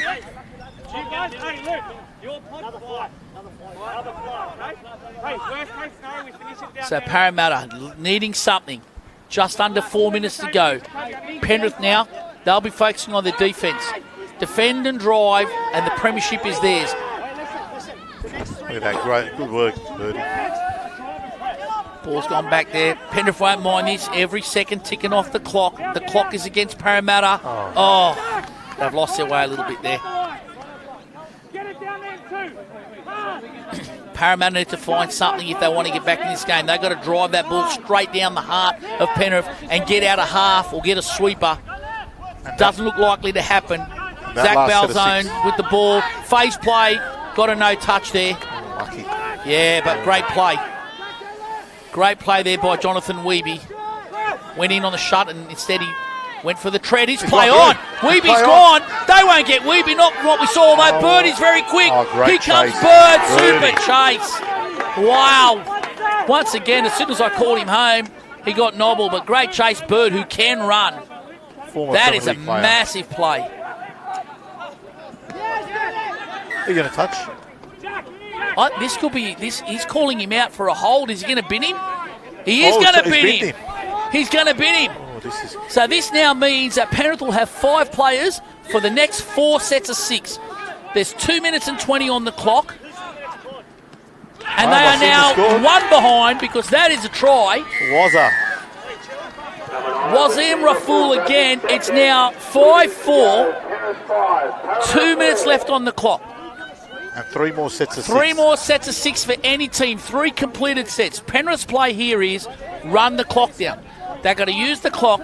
They have to make sure that at the end of this set of 6, they put the ball in the far right-hand corner of your screen as you look at it, which is the furthest corner from the Parramatta box. Keep them locked in the corner. They need to complete the set because they want to use up as much clock as they can. That's a forward pass. Fatal error. Fatal error with 1 minute and 31 seconds. Parramatta will get 1 crack. 6v5. They need to get up the other end of the field. They need some field position. This will help if they execute. That helps. That helps. Parramatta don't need to panic here. They've pretty much got 1 minute and 10 seconds to square the game. They can't win it at this stage. Not in regular time. They can only draw it. They got 2 touches here. Oh, no! Wow, I didn't see much in that, did you? I didn't at all, yeah. Wow. I thought if anything, Parramatta might have got wow. Well, I'll tell you what this means. This means that Parramatta's next possession, if they get one, Penrith will have the full complement of 6 players. Penrith now just need to get the ball down the other end of the field, hold it, wind the clock bow. We have 33 seconds. This is Penrith's grand final to lose right now. Oh, that kills. That 2 massive calls by the referee there. And that is the grand final. I wouldn't have an attack here. Yeah, you just hold it here. You just hold it here. The countdown begins. 10 seconds on the clock. It's been a great fight back by Parramatta, but the grand final is for Penrith to win or lose. With 2 seconds to go, just hold it. They do. And the Panthers are your men's Division 1 premiers for 2020. Congratulations to Penrith Panthers, the Penrith Club. Scott Buckley and Nick Good, they'll be hoping for a repeat of this performance or this result in the shortly coming up Premier League men's game. Commiserations to Parramatta. They did very well, actually winning the second half 3-2. Yeah, they showed a lot of heart, Tony. They did show a lot of heart, Parramatta. You know, they just had to be a bit more smarter, I thought. Yeah. And I think that's where Penrith got a bit. Well, Penrith were the minor premiers. They came first. Parramatta came third. They upset Sydney Uni in the semi-final in a drop-off, who was second. Penrith won the most amazing game in a drop-off against West. If you haven't seen it, try and get your hands on that. You won't believe how someone can lose a game. How can you lose or win a game like that? But they are well-deserved victors. I thought their structures, Paul, were so good, that such cleverly disguised attacking plays. But again, they won it in the middle third. Yeah, their flow through the middle third in offence and their line speed in defence in the middle third, not allowing Parramatta to get any sort of field position, that's where the game was won and lost. So congratulations to them. Touch football is strong and healthy in the west of Sydney, with these two great clubs battling it out. So congratulations to both clubs. Well done to Penrith, victors of the Men's Division 1 for 2020 Vawdon Cup. They'll look forward to a repeat performance in the State Cup. We'll look forward to the performance of their Men's Premier League coming up very shortly. But our next game coming up is the Premier League Women's Grand Final between Canterbury Bankstown and Manly Warringah. Hope to see you there shortly, and bye for now.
Rebecca Rogers. All good.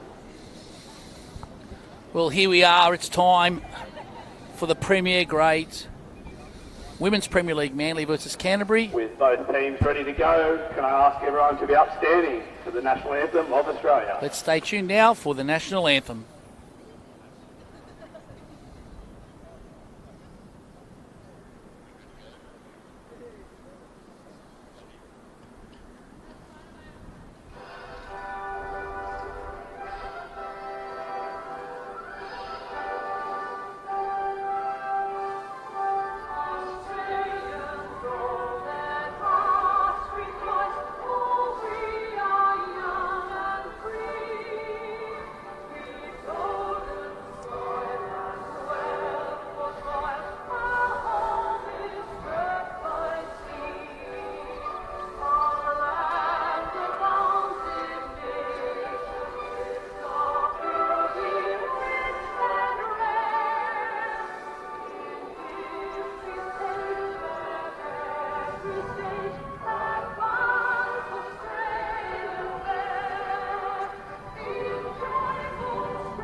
Not sure if that came through on your monitors, but that's the Australian national anthem, and we are ready for the Women's Premier League Grand Final between two of the great rivals, Manly Warringah and Canterbury Bankstown. I can't wait for this, Paul. This is going to be a great game. How do you see this unfolding? Oh, look, it's a toss of the coin who's going to win this game, I think. Canterbury's just going to have to try and hustle them and bustle them to get Manly off their game, their running game, which we've seen in their Div 1. They're just a great team, but two great clubs, and they've won their last 4 titles between them. Yep. I remember last year's Vawdon Cup. They played in the grand final of last year's Vawdon Cup. It was a tight tussle. Canterbury coming up victors then, but they were actually, led... it wasn't tight, Tony. It was 5-0. Well, you're actually right, mate. Thank you for that correction. It actually was. It was a surprising upset, but they were led by Louise Winchester, arguably one of the greatest players in any age group, in any division, in any section we've ever seen in the game. And she's not here for the Bulldogs this year. Also, Laura Peaty not here for Manly. And also, let's talk about this for a moment. Barry Gibson, Manly coach forever and a day, one of the most successful women's opens coaches, moved on, giving his assistant Christian Brown crack. He's done a great job, Brownie, getting him to the grand final. How much of an impact do you think it's going to be not having Barry Gibson here, and how's Christian Brown going to step up to the plate? They lost their first couple of games to Eastern Manly junior round games, and I thought it'd be a struggle. But since then, Brownlee's been his understudy for a long time, and they've brought in Sam Brisby, who's done a fantastic job. Great as his player, assistant. yeah. I don't think it's going to have an effect on the game. I think Brownlee is just really following. He's got his own ideas, but he's also kept basically the same things going. If it's not broken, don't try and fix it, right? Okay. And over the other side, Pete Forrest, a very good Canterbury club his whole life. So I'm looking forward to the clash of the coaches. I think one thing we'll see here is a difference from Division 1. I would be surprised if any of these two teams just gave up the middle third. So I think there's going to be a clash. We've spoken about that in the first 2 games. So I'm pretty sure it's going to be a tight clash in the middle third here. Canterbury, very physical, as you said. Manly, a lot of great slick ball movement. So 2 different styles here. Let's see who comes up on top. I can't wait. And here we go. It's time for the big one. Premier League Women's Grand Final. Manly to tap off. Running right to left of your screen. Waiting on the hooter. Here we go. Referee Spence gives the okay. Manly with first possession. Moving the ball side to side. Working the Canterbury middles. Over. Winchester makes the touch. Tandak, I beg your pardon, makes the touch. There's a slip there by Flanagan at link, but she recovers well, and Tandak, all the experience, recovers very well. Manly got numbers straight away. Is that a 6 to go? Looking for sideline help. Gets it from the referee. Call 6 to go. I don't know about that. You're coming to make a touch. If it hits your hand and you're out to make a touch, you're not playing at the ball. Is it 6 to go? That's a question for another time. Could go either way. Quickie play through's the call. Tandak on the inside makes a great touch. Already imposing herself, Tandak, in defence. She needs to be. We have an injury here. Tandak's one of the great players, Tony. Very underrated. Certainly is. Is that Rochelle Davis's down there? I can't quite get a number. It looked like number 12 to me. I think it is Shelley. Is it Shelley Davis? Oh, she looks in a bit of bother. With her back. Yeah, it is Shelley Davis. What's she doing here? She's down her haunches behind the dead ball line. So I wonder if, we didn't see it, whether on the dive she copped a knee in the back or something. She looks like she's struggling. We'll keep an eye on her behind the play. Meanwhile, Manly on the attack. Middle down for Link, left to right out ball. Zara Nichols turns it inside, Hannah Dye ball. Back down on the middle. There's the quickie play, looking on the inside trailer. Beautifully read. Good defence. Yeah, very good defence. Lauren McAllister there for the Bulldogs, shutting that play down. Looked very solid, that defensive strategy. Yeah. They got good systems, the Bulldogs, in defence. I'll give them that. Flanagan up the middle now to Tandek. I think Carrie's sent out Courtney Young. She's really imposing herself and getting up in their face in defence. Yeah, she's had a breakout year, and she was terrific last year. Recently selected in the Australian women's squad, which is fantastic. There's an error. Lauren West, I believe, at half. Plenty of speed, Young. We look to see her go one-on-one, maybe come out of half. I can report that Davis has made her way back to the box. Looked like she's holding her ribs.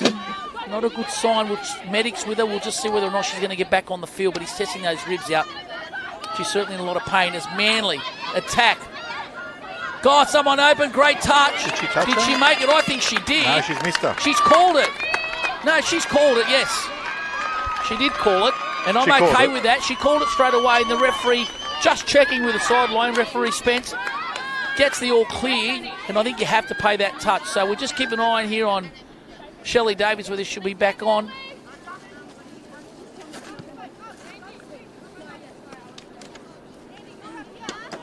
Right, Manly now on the attack. Play stop for a minute while we sorted all that out. Last play, Canterbury defence up to the task. Manly have started very, very well. Very, very well. Okay, I'm just going to report here that Shelley looks like she's all right, holding her wrist, but I'm being told she's going to go back out there. Shelley's good, Trey. So Canterbury now going to the box. Gamble takes it to the corner. Look at the line speed from Manly meeting them in the middle third. As we said, no team will give away the middle third here. 6 touches, miscount there by the Canterbury attack. Good job there by Manly. Plenty of line speed. They'll come to their box now, so they'll swing it towards the box. Here's the sweeper around. She'll need to get it down for Rogers. Rogers picks it up, hits another one up, turns it inside. They'll release again, as they do. That stock standard Manly play. Look at the yardage there. Got Canterbury rolling. Great. Drives that Clifford. Down. Miola. Great ball. Great football. That was fantastic. Great ball by Steph Miola. Fantastic play on the unders. I think Charlie there just miscounted there in defence for Canterbury. Yeah, but she could have stayed out. And she probably could, Paul, but the thing is the roll and the flow from Manly, they got the latch, they turned the ball back inside as we saw the Division 1 girls do. Stock standard Manly play. Canterbury couldn't number up. The whole set, they were rolling. You just couldn't number up. And that's stock standard. The Dogs have to stop that roll. They have to stop that roll. But they've got numbers here. Oh, great touch here. Rogers Gamble in a bit of a hole. Flanagan looking dangerous already. Is that Sammy Rogers on the wing? She's been playing middle all year. Yep, but mid-wing is definitely her best position. She's made a name for herself. He goes Courtney Young as he set the speed. Rogers hits again. I wonder how long it'll take Canterbury to work out that Rogers is hitting. Cut that middle out and give it to the unmarked winger. Keely Silver twice open there. If it's a floating ball, she's over. So, let's see Manly. They'll come back to the box here on the short blind side. There it is. Looks like, is that Clifford with the sweep there? Great work. Steph Miola, been busy, set up that first drive with a lovely ball. Rogers, as always, a mountain of work. And there's Davies back on the field with a great drive. She gets it down. Oh, well-read float. Logan Flanagan cutting off the play, and that's how the Dogs have to do it. They've got to stay up there. Yeah, they've got to stay up. You spoke about it before in the women's game about being, women's Div 1, about being courageous, Paul. You just got to get on that front foot, right? Yeah, correct, Amy. And that's the best way to try and stop Manly's run. Yep. When they run, they are just so hard to stop. And that's going to be a turnover, is it? Oh, it's a penalty. A penalty against the offensive team. Too physical in the ruck there. So the Canterbury Bulldogs turning the ball over on halfway. But they have to be physical. They can't go flow for flow with Manly. They can't. They have to be physical. They have to hustle and bustle and try and upset their A game. Look at her. She's been so busy. Yeah, Davies back on the field. Back into the game. Link hole again. She get her? I think she's got her. Great touch, Keely Silva. Daughter of the great Rocket Rod Silva. Yes. Great footballer he was. Had the pleasure of playing with him in the over 50s at West. I saw you play over 50s, Paul. You went awesome. You went on the field at one side of the box, came off on the other. Done my job, yeah. Tony. Done my job. You did your job.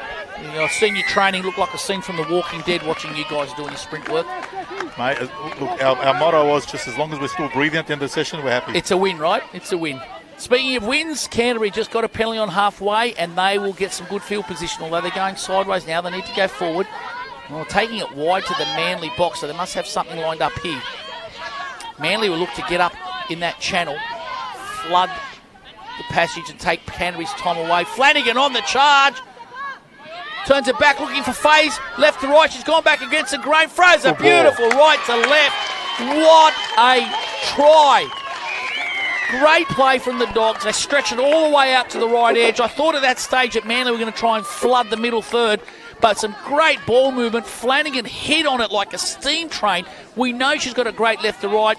Manly were looking for that, but she worked the phase and came back right to left, showing all the skills there, Logan Flanagan, and they hit back. We've seen two absolutely great tries in this game so far, worthy of a Vawdon Cup Grand Final from two of the great women's teams of the last decade. Manly back on the attack. Let's see what they got. Inside ball with the sweeper. Nice little play. Good done. Tandak in and 6 to go. Geez, Manly very, very deliberate, Paul. You can see that they're attacking Canterbury's links. I think they see that there's an opportunity in the link holes there for the Dogs. So they're hitting those short balls to link. I wonder if at some stage they'll then start going to wing if Canterbury start to crash. Let's see how it eventuates. Clifford takes it wide. That's Brittany. You can see Canterbury there rush up in defence. Great face play. Sarah Peaty rips that ball, not one of her best. Good defence there. Good defence by the Dogs. Great defence. And Tyler Gamble there, one of the more underrated players, just a workaholic. Yep. Is it Tyler Gamble or Gamble? It's a gamble, whichever way you say it. Oh, Paul. Let's roll the dice on that one. Stop the dad jokes. Let's get on with the game. Canterbury just needed that try to settle them, I think. They look now like they're a bit more into a rhythm. Yeah. There's a young superstar. Andy Law. Andy Law, yeah. Yep. With the ball now at the strike dump. Brings the sweeper around. Coming back against the ground, but they've done that again. They've miscounted. That's 7 touches. That's twice now. That's twice now. So they need to get that right. They're building up very nicely there, Canterbury, but just miscounted. Manly, very methodical. Sarah Peaty sporting like a rang of hair. Sarah Peaty with the rang of hair, I think. What's going on? 6 touches. Oh, no, 7 on. 7 on. Getting their sub-box, which usually they're so methodical and so good. Getting it wrong on that occasion, giving Canterbury a possession in good ball movement. Right, Canterbury in good position. Yeah, good work there by Shelley. Law. To Chung. Chung goes from half, bit of speed, but well picked up. Dummy half. Yeah, dummy half, is it? Pretty sure it's dummy half. Referee, get with the pace. Well done. That's what I love about the sport, honesty. I think it's a bad percentage there. There was only third touch. It is, you're right. Let Manly off the hook a little bit there. Oh, there's an error. Off the Canterbury foot, says the referee, and it is a Manly penalty. So Manly now on the attack.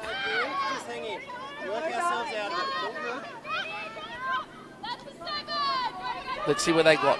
Ball back to the centre. Turns it inside.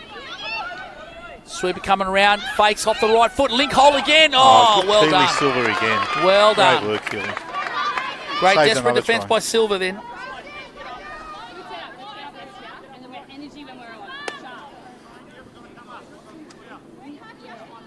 Game slows down. I don't think both teams will mind. It's very hot here at Tempe Velodrome. The game has flown past. There's just a fraction over 6 minutes to go. 11 minutes gone. Dogs on the attack. Davis gets the ball off the quickie, gets on the right foot, quickie in and scores. Probably needed a better effort from Alex Chung there. She just didn't close that gate. Shelley Davis comes back from injury, stamps her authority, gets the ball on the quickie in, back off the right foot, dives low and scores. Yeah, it just looked too easy there. Too easy. The defence. Yeah, Too they easy. didn't get set up properly there. Yeah. Peter Forrester would be very, very disappointed with that defensive effort. As I said earlier, Canterbury normally have such good defensive structures. Scoring those soft tries, that really hurts. We spoke about that in the earlier games where we'd like to see him go a bit more direct and try and get the soft tries. You don't expect that in Premier League. No. And against Manly, more than any other team, you really can't afford to let in the soft tries. Absolutely. So the Dogs back on the attack. Sweeper, they come back against the grain. Manly defence is up to it. Miola leads the way in defence there. Gamble. Long ball, out ball for Courtney Young. She's too quick. She's touched her. Oh, she's called a touch. And a super touch. Wow. It's a great touch. Yeah. Macy Carruthers, I think that was. And I called it. She was too quick. Macy was just as quick. Not so easy, she says, and makes the touch. Well done. Gosh, that's not easy to get Young on the out ball like that when she's going at full tilt, right? Especially Courtney Young. Yeah. Very quick. Yeah. Nice play by the Dogs. I think that's the way they got to go. Carruthers and Manly up to it on that occasion as they bring it back as they do to their line. Miola, she's been so busy to Clifford. Love that inside ball again. Back to Rogers. Clifford comes on the next one. Petey at half. Middle dump. Petey takes out a half. Looking for the inside ball. Tandak too clever. Nice. Too clever. Got up. Took the space. Link Hole again. Oh, wow. That was too easy. They just relaxed it. I don't know if they miscounted the touches, but they just relaxed. That was on a dead play. Just Shannon Bissett there, just got a little bit lost at right leg, and we spoke about that. Manly seemed to be probing the link holes. It was a dead play. Tandak had done a great job to stop the flow on the inside ball, and Bissett was just a little bit ball watching, just a bit too tight. No need. The out ball got her, isolated the winger, simple 2-on-1. And now for me, that's two very, very soft tries given up by the Dogs. Can't be happy with that, not against a quality team like Manly.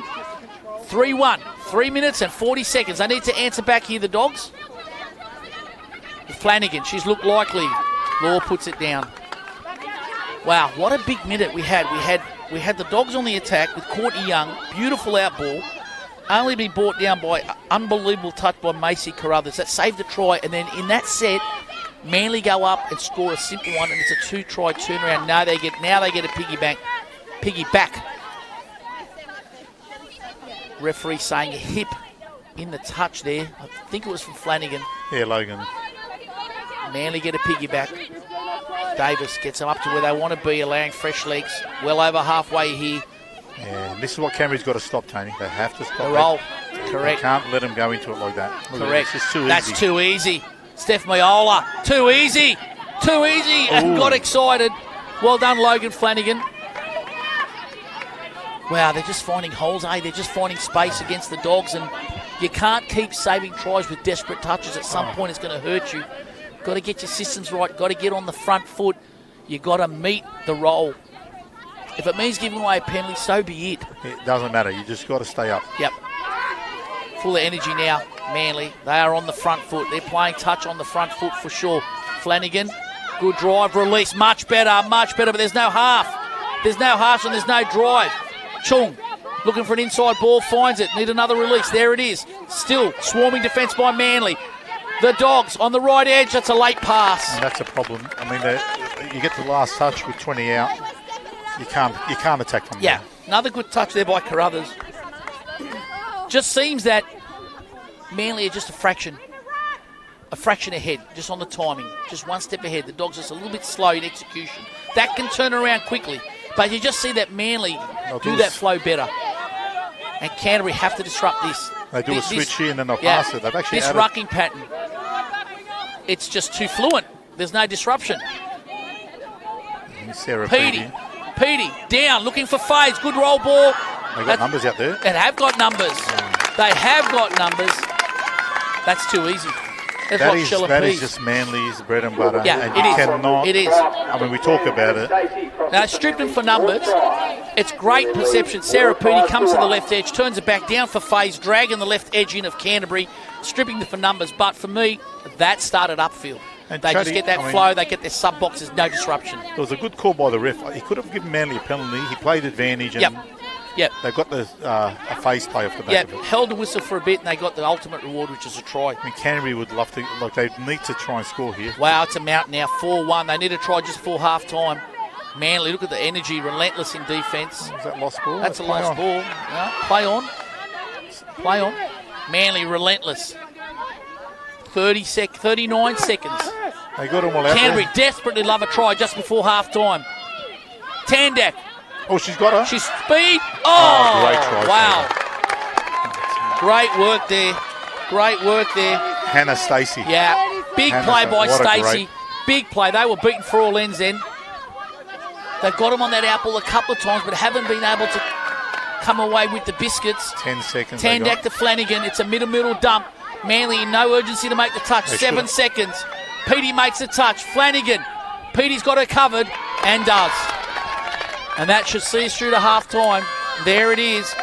Wow, resolute defence by Manly. They know how important that set was at 4-1 half-time lead as opposed to 4-2. People will talk about Manly's role. They'll talk about the flow. They'll talk about the skills, the passing. But have a look at their defence there. They knew that is a big moment in the game, and they held firm with their energy, got on the front foot. And Paul, they are really in the driving seat now. They are. And yeah, I've coached against Manly the last couple of years, and it's so hard.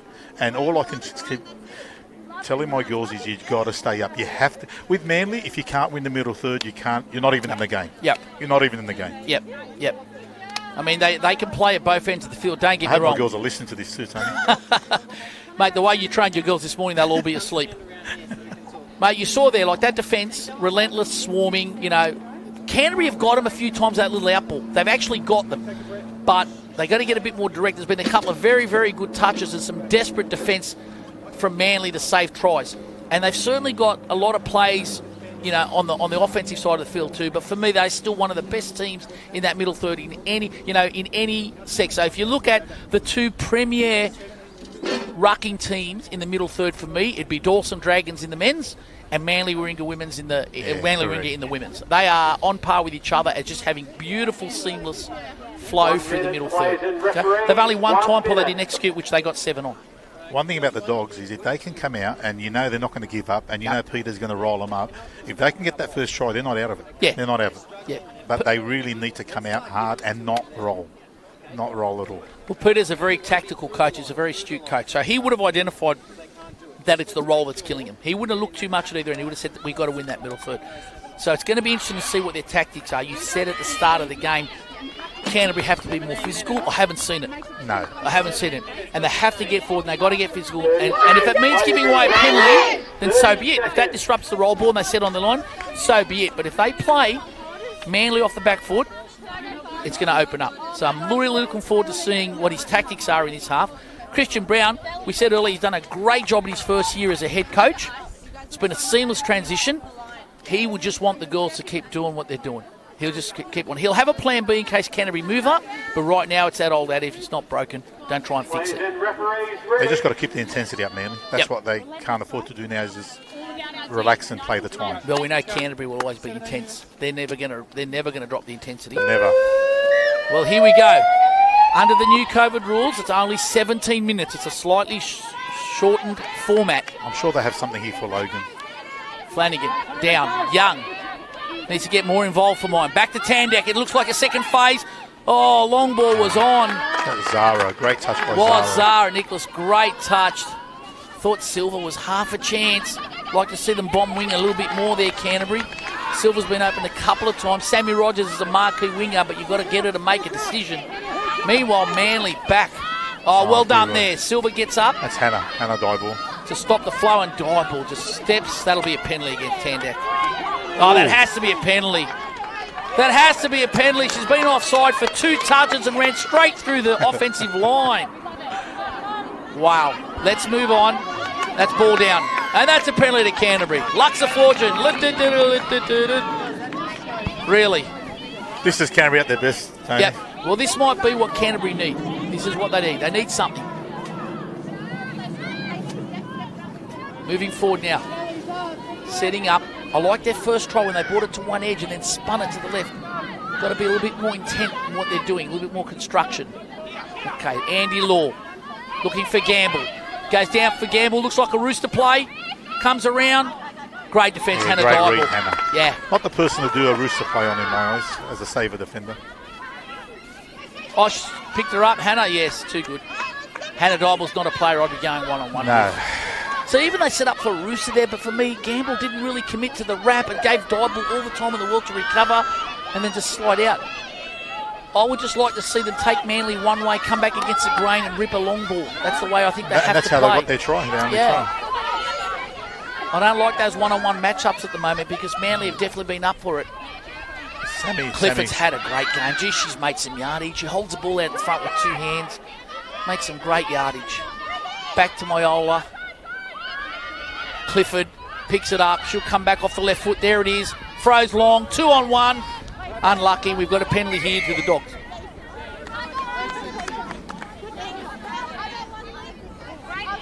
There's been some really good efforts there from Myola, Clifford, just eating up the yards. She's been very busy, Steph Myola. Zara Nichols has been fantastic in defence. Sarah Petey, all the experience in the world, just marshals the troops. Did she catch her? Oh, great take. She did catch her. Surely it's bounced forward. Great take. Look at Manly, just keeping the pressure on them. Yep, they're on the front foot. Yeah. They're trying to win that middle third still. And now it's last touch, 25 out. Well done. Too hard. Now, Canterbury have to play the power game for mine, Paul. Yeah, it's funny because Manly's one of the fitter sides of the company. You can see all the ice bags in front of us. It it's must hot. be so hot out there. It's very hot. So we're sitting behind the Manly box. A lot of the Manly girls here got ice packs on the back of the neck just to reduce the heat, the body core temperature. But I don't understand, Tony. They had one game. We've had three here, mate. Look at us. We're still going strong. Yeah, we don't have any ice packs. Shame on you. Shame on you. Still waiting for a can of Coke. Yeah, White Hawks, you are fit as a fiddle. Sarah Petey left to right. Lush looking for the tap back. Good touch. Great touch. Is that Keeley again? Great touch. Yeah, she's having a great game, Silver. So Canterbury, what have they got? They need a good drive to start off with. Good field position. Look at. There's some yardage for them. They need one up the middle now. That's it. Good yards. That's the one they needed. Bring the players on. Not sure that's the play now. Ooh. Absolutely, that's the play. Work. What would I know? What would I know? Courtney Young. Courtney Young with Tandak. Was wondering why she'd go back to the short side. I thought they were going to go open and bury it right down the middle. She obviously saw something in the Manly defence. Maybe that's something that Peter Forrest has picked up. A little show back to the inside to Tandak. Back to Young. Quality. Quality. That's how you make a fool out of the commentator. And the Bulldogs, 4-2 with 12 and a half minutes to go. Oh, no. Clifford, got Gamble. Great touch. Oh, great touch, great Tyler Gamble. Effort. One of my favourite players, Tyler.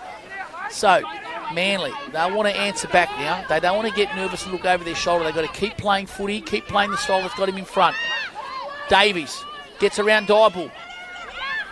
Gamble makes a touch. Defence is struggling here. Gamble will be offside. No, she's awarded the touch. 6. A little bit of confusion there. Wow. Tandak's saying, I made it. I think that was ball down on Tandak, but. Yeah. She certainly made the touch. Where the ball was down is what the question, but the referee says it's all academic. We're moving on. Davis comes up to try and make a play. Gets blocked by Flanagan. It's the NFL. No. And unfortunately turns it down. Puts it on the ground. They're getting fresh legs on now. If the Dogs get that next try, watch them come. They will lift. But they need to get field position, mate. They're not going to get a try with turnovers. They need to get up the other end of the field. Problem is, I feel Manly now just sort of going through the motions and not playing that running game that they started off with. I think Davis will do something about that. She's been very instrumental, very lively. She gets the quickie, looking for the quickie in. Quarterback. Oh, collision. Well within her rights there, Logan Flanagan. Shuts down nicely. That's the play defensively. Davis had a bit of luck with the cookie in earlier in the first half. This time she runs the quarterback. Does a great job. Carruthers, who's done some good things, felt the full force of Logan Flanagan, who now takes an intercept. Oh, that's unlucky. Wow. I think it's unlucky. We're not there. Wow. That's a penalty, and Manly will get another set. They need to be strong here, the Dogs. They need to make a statement with their defence. Manly will look to regain some ascendancy. So far, no real questions being asked. Miola's been very good. Let's see what she's got. Turns it back inside. Long ball down for Carruthers. She goes down. Open side, Quickie. Looking short. Flanagan again. Very good. Puts her body in the way. Uses the frame. Ball goes to the ground. Great defence. I feel there's more to this game. I think it's going to be on here, don't you? I think Canterbury will come back. You think so? Yeah, I've got a good feeling. I think Manly just sort of going through the motions a little bit. They've got to keep playing football. They can't even look at the clock. And the Dogs now starting to make yards. It's only third touch. They need some field position. They're getting some here. Can they get a repeat set? Oh, that hurts. Mistakes. That hurts again. Just the errors. The errors. Shayla Broughton there, Steph, I think. great work. Oh, she's gone off too early. So the referee's saying Broughton's onside there. Take the ball back. Miola obliges. Manly gets some fresh legs. Everybody takes a breath. Right, Chung makes a touch. That's nice. They're knocking them off early now. Yeah, but not only one play went up there. Canterbury have to come up as a line. They have to press and put some pressure on Manly. They're on the back foot again here. They're on the back foot again. This could be trouble. Clifford looking, probing back to Petey. Pulls it back, says, come on, let's get set here. Inside ball. Petey will go to half. Oh, goodness me. Goodness me, not moving forward. You know what, as soon as Sarah Petey came on there, she just straight away straightened them up. Yeah, absolutely. Clifford, they ran a mitter. The mitter. Canterbury up to it there. Well read there by Silva and Broughton. Nice enterprising play there by Manly, and good defence by Canterbury. Right, Manly still probing. Here's Shelley. Shelley's on. Shelley Davis, I like this. Petey comes off, Davies goes on. She'll pick her middle. Quickie. Oh, great play. Beats the saver to the short. I'll tell you. But Silva up to it on the short side. She's having a very good game. Quickie again. Chung in trouble. Oh, Hannah. And I thought she butchered the try here on the wing by throwing early when she could have gone a bit further. Just a quickie in there. But that's what you call a champion player. Yeah. Just a quickie in. Steph Cummings makes the touch, pulls corner, but doesn't keep her eye on the ball. Ball comes back inside on the quickie in. Cummins is still pulling corner, opens up the middle, splits them. And that's an easy try. So I've got to say, it's now 5-2, and 3 of the tries for Manly have been un-Canterbury-like in the way they've let them in. Very un-Canterbury-like. Full credit to Manly, because unlike the earlier games, they're trying to get those easy tries, and why not if they're there? You just keep piling them on. But the Dogs, they'd be disappointed with their defensive performance. Flanagan, long ball, Silva, 6 touches.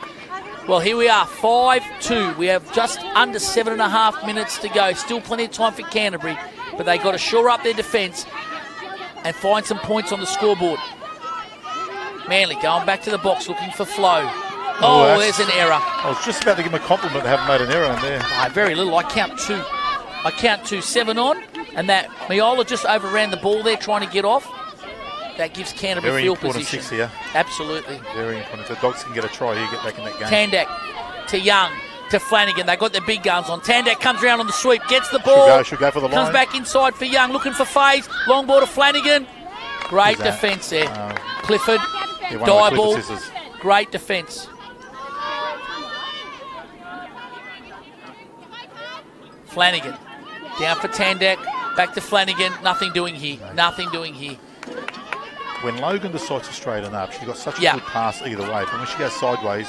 But I wouldn't be getting her out of the middle of a split. I'd like to see her coming out of an ML or a 4-on-3 or a counties or an M2. You know, there's 3 or 4 platforms that you can get her, and she can use her speed and be a bit more direct. And then if they shut, use her beautiful passing game. I don't like to see her come out of the lateral split. I just don't think it's her play. She's been fantastic in defence. They just need a little bit more out of her and Young in offence for me. Stephanie Oli's eating up the yards all day. Been great, been very busy. Oh, good ball. Good touch. Keely's been fantastic on this left. Keely's been very strong. Keely Silva. Yeah. Andy Law. They just can't get the yards. That's better. No half again, though. Downtime. Well done. The Dogs looking for some field position, trying to earn a penalty. They need some shots. They're running the same play again. What's the decision here? Yeah, she's touched her. Unfortunately, referee Kai Maruta says, you're right, Paul. Unfortunately, the sideline ref Courtney put a hand down, touched her, unfortunately. Yep. So even though you're offside, if the acting half touches you, that puts the offside player onside and makes it a dummy half touch turnover. That's what happened there. Young trying to catch them offside. Right idea. Just had to keep her hands to herself. She nearly had her again. Yeah, same play.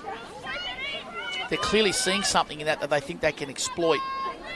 Meanwhile, Petey uses her speed back inside. We've got a late pass on Shaw. Yes, we do.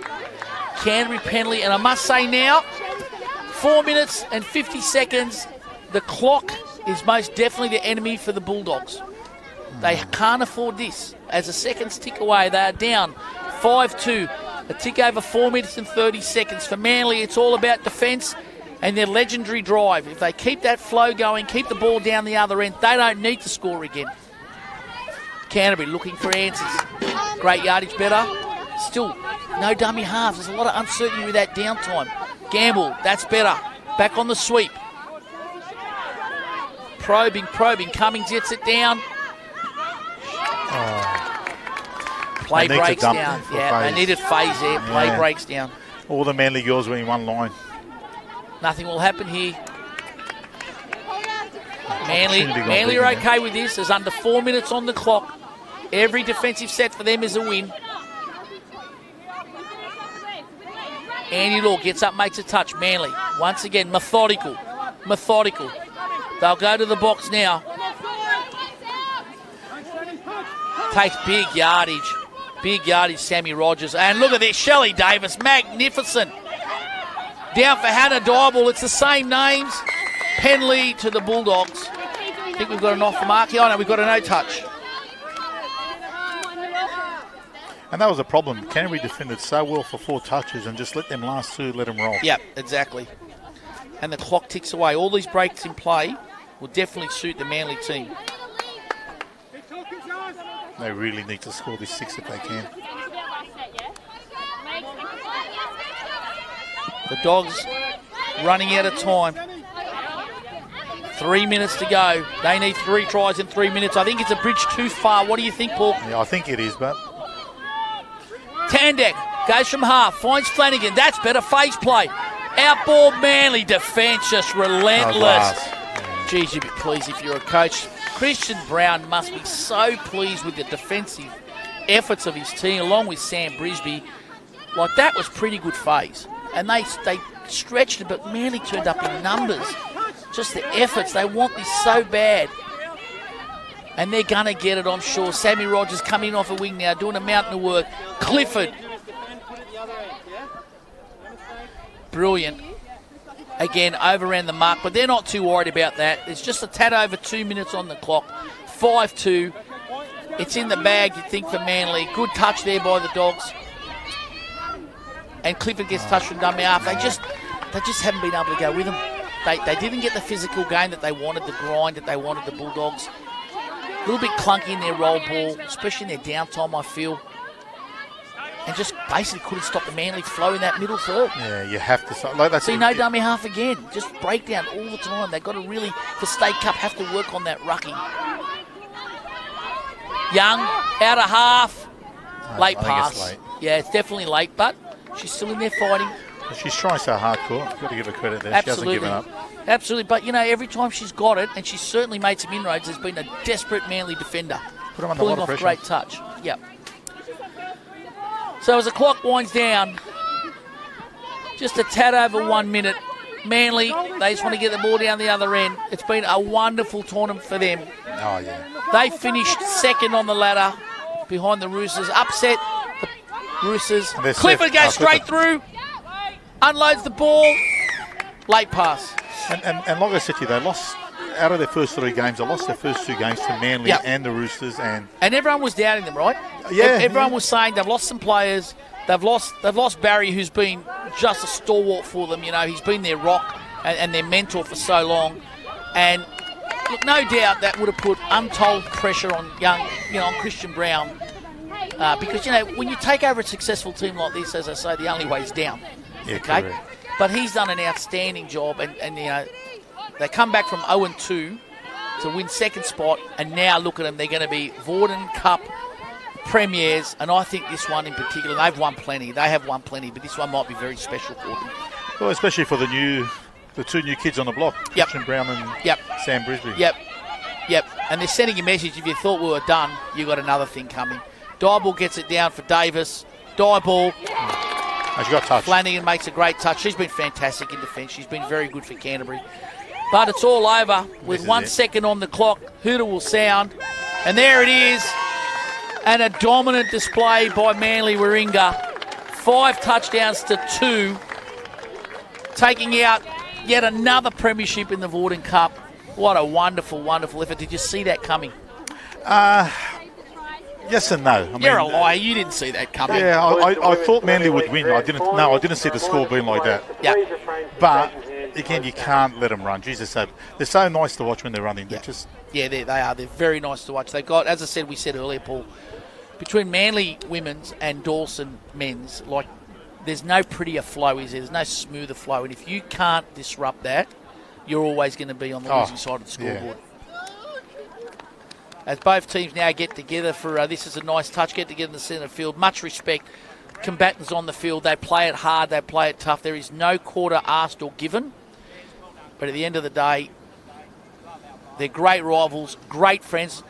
Pretty sure we'll see a lot of these girls possibly in your Origin squad. We can't give too much away to those Queenslanders up north and that flog Craig Morrow. Oh, yeah, that guy. We don't want to give him anything. But, mate, I'm pretty sure you've got your eye on a few of these girls for your squad. Craig's always ringing me up trying to pick my team for me too, so I'm sure I'll get plenty of advice from him. I'm surprised he's spending the money. Must be on a work phone. Definitely on the work phone.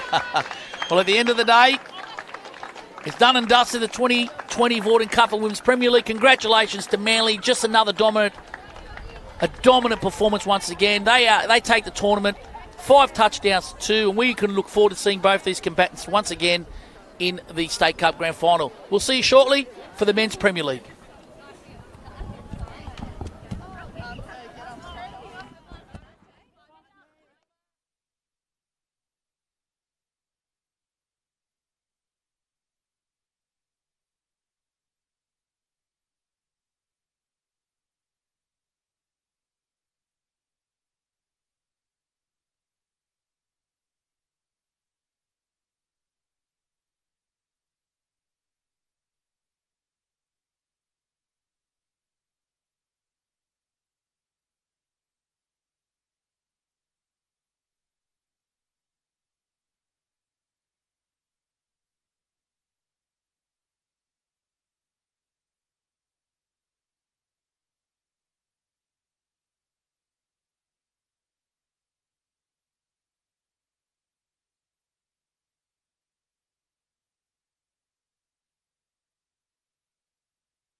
Men's Premier League Grand Final, finally the conclusion to the Vawdon Cup of 2020 as we await the Australian National Anthem.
And there it is, the Australian National Anthem. I never get sick of hearing it. It's time for the big show. The Men's Premier League Grand Final between Hornsby and Penrith. Our referees, Luke Saldern, Rob Bowen and Tony Calibra. Special congratulations to Tony Calibra being named the #1 referee of the 2020 Vawdon Cup. Well done to the three men in pink. Congratulations to Tony. And congratulations to Hornsby and Penrith on making it through. This is Penrith have won 3 grand finals in this Vawdon Cup, Paul, hoping to get the Men's Premier League to make it 4. It's been a real resurgence from this club on the back of some great work by that club, Glenn Fabian, the president, Paul Cray, and of course a lot of work being done by Scott Buckley and by Nick Good, coaching their 18s and 16s to help build a transition, as mentioned earlier, also coaching their Div 1. So full credit to them as a real resurgence out west. Yeah, they've done well, and they started with the juniors because they a couple of years ago had a bit of a lull with their juniors, but they've come back really well. And Tony Doyle, don't forget the great man, Tony Doyle. The great man. He is a great man, Tony Doyle. And of course, it would be wrong of me to not mention that Penrith are undefeated coming into this grand final, as was their rugby league team, although they won 17 in a row. They weren't undefeated. I don't mean any mockery by that, but the Panthers actually have gone through undefeated. They won a tight contest against Parramatta in the semi-final and drop-off. Hornsby, they put pay to Central Coast in their semi-final, and not many would argue that we've got the two best teams here. This Hornsby team, let's talk about them. They are flamboyant. They are great viewing. The individual skill, the way they move the ball to space, their footwork, it's going to be a terrific grand final. You've got Penrith, who are very tactical and deliberate in what they do. You have Hornsby, as I said, who are really flamboyant and so much skill and exuberance. You know, I don't know who wins. And Hornsby, they'll play off the cuff a lot of their games. They do, and that makes it hard to defend, right? It's so hard to defend. Yeah, because you don't know what they're going to do, and they can virtually do it all. I mean, they could have been knocked out 3 weeks ago, and it would have been the same for them. Love watching the Hornsby play, and of course they are State Cup champions, so they're looking to get a back-to-back grand final, winning the State Cup in 2019 without some big-name stars. Dylan Hennessy not here, Bailey Hayward not here, John Kennedy not here, but away we go, and it's the start of the grand final. Let's see the Panthers and Hornsby. Hornsby, first play of the game. Toner, back for Maury Kennedy.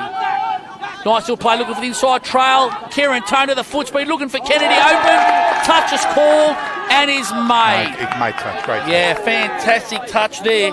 Jake Gretsch pulled off a great touch in the drop-off too on Friday night. Nice play by Hornsby there.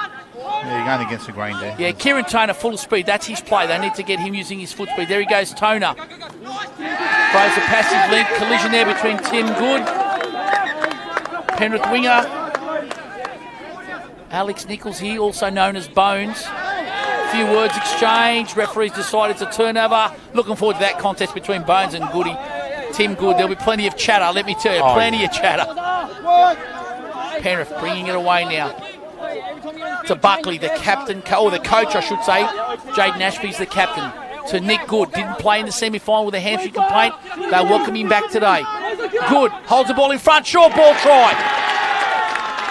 Beautiful flow. Buckley and Good. They'll be in everything today. First touch. That's not good signs for Hornsby. Read their defence. But nicely worked by Penrith. Yeah, normally we talk about teams not rolling back, but Hornsby roll back and they do it. And look, they win games on the back of it. Obviously, then it didn't work. But they're the exception to the rule, right? They are. You can't just categorise Hornsby. They will roll back. They're more comfortable set on their line, and you can see that they're not comfortable in that middle third. But they get on their line, they can do freakish things. As they come back now, Willie Bishop low. Great touch there. That's Jake Toby. Willie Bishop, that's his bread and butter. He's about 155 years old, but he's still got speed, dive, and he's the inspirational leader for this Hornsby team, along with Maury Kennedy. Harry Berryman gets it down, long ball. Simon Lang for a nice ball to Lincoln. Willie B just spilt the beans a little bit. He knows there's an opportunity lost there. Hitting that link hole. And the Hornsby boys always talk, they'll just want to score more tries than the opposition. Yeah, they love it. That's their motto. Buckley throws a long ball, chancing their arm a little bit. Penrith trying to get to the box. Great drive there. Looks like Toby. Back to Ashby, I think that is. Great drop. Penrith looking right through the middle. Moylan link hole. Ooh, unlucky. Had numbers there. Certainly did. That's Cameron Kitching. My apologies earlier. I called him Ashby, but it's Cameron Kitching, not Jaden Ashby. Had numbers. They've got a lot of intent through that middle third, Penrith. Bones. Alex Nichols takes it down. Mark Roberts on the wrap. Back to Jonathan Parlu. Look at the footwork. Look at the yards. He just finds space. Gets it back off the ground. Toner lurking at half. He'll look for the ball down for him soon. Parlu, he'll get it down for Toner. Here comes the speed. Toner looking for the left to right pass. Oh, that link was on. Was on. Link hole. Big Kennedy in a big hole for me. That's a try. I'd have to agree with you. The pass was forward nonetheless, but you're right, Paul. I think the link hole was on. Roberts, physical touch, and gets away with it. He's given Tim Good one. Something to think about. Tim Good's been done for not being square. Wow, you can hear the slap from here. Hornsby now on the attack. And Willie B's just been sent out. Okay, looking for the static play, I would say, with Willie B. Toner, he's at half. Tyler Love holding it up. He has a beautiful passing game. Tyler Love gets the ball off the quickie. Not square. Tony Calabra, number one referee in this tournament for this year, calling the changeover. Penrith working it up. Ben Moylan to Kitching. Nice. Tim Good will go to half. Great drive, Penrith. That's what you need. See how they roll back there? They roll back. And they're okay with that. That's how they defend. But that's what they've got to watch out for. They're comfortable with that, Hornsby. They'll concede that area for themselves to get set on the line. Toner turns it inside to Nichols, looking for some space up the middle. Finds it. They'll just use that ball, Hornsby. They'll just use that ball.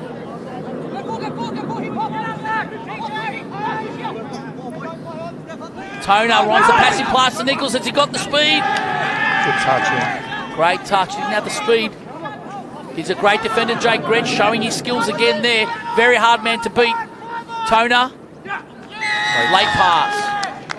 Well, it's not like they're not asking any questions. They're doing a great job here, Hornsby, as we knew they would. Throwing lots of shapes and lots of one-on-one plays and some nice out balls. Penrith structures at the moment. Beat stretch a little bit, but certainly up to him. Good touch by Jake Gretsch there.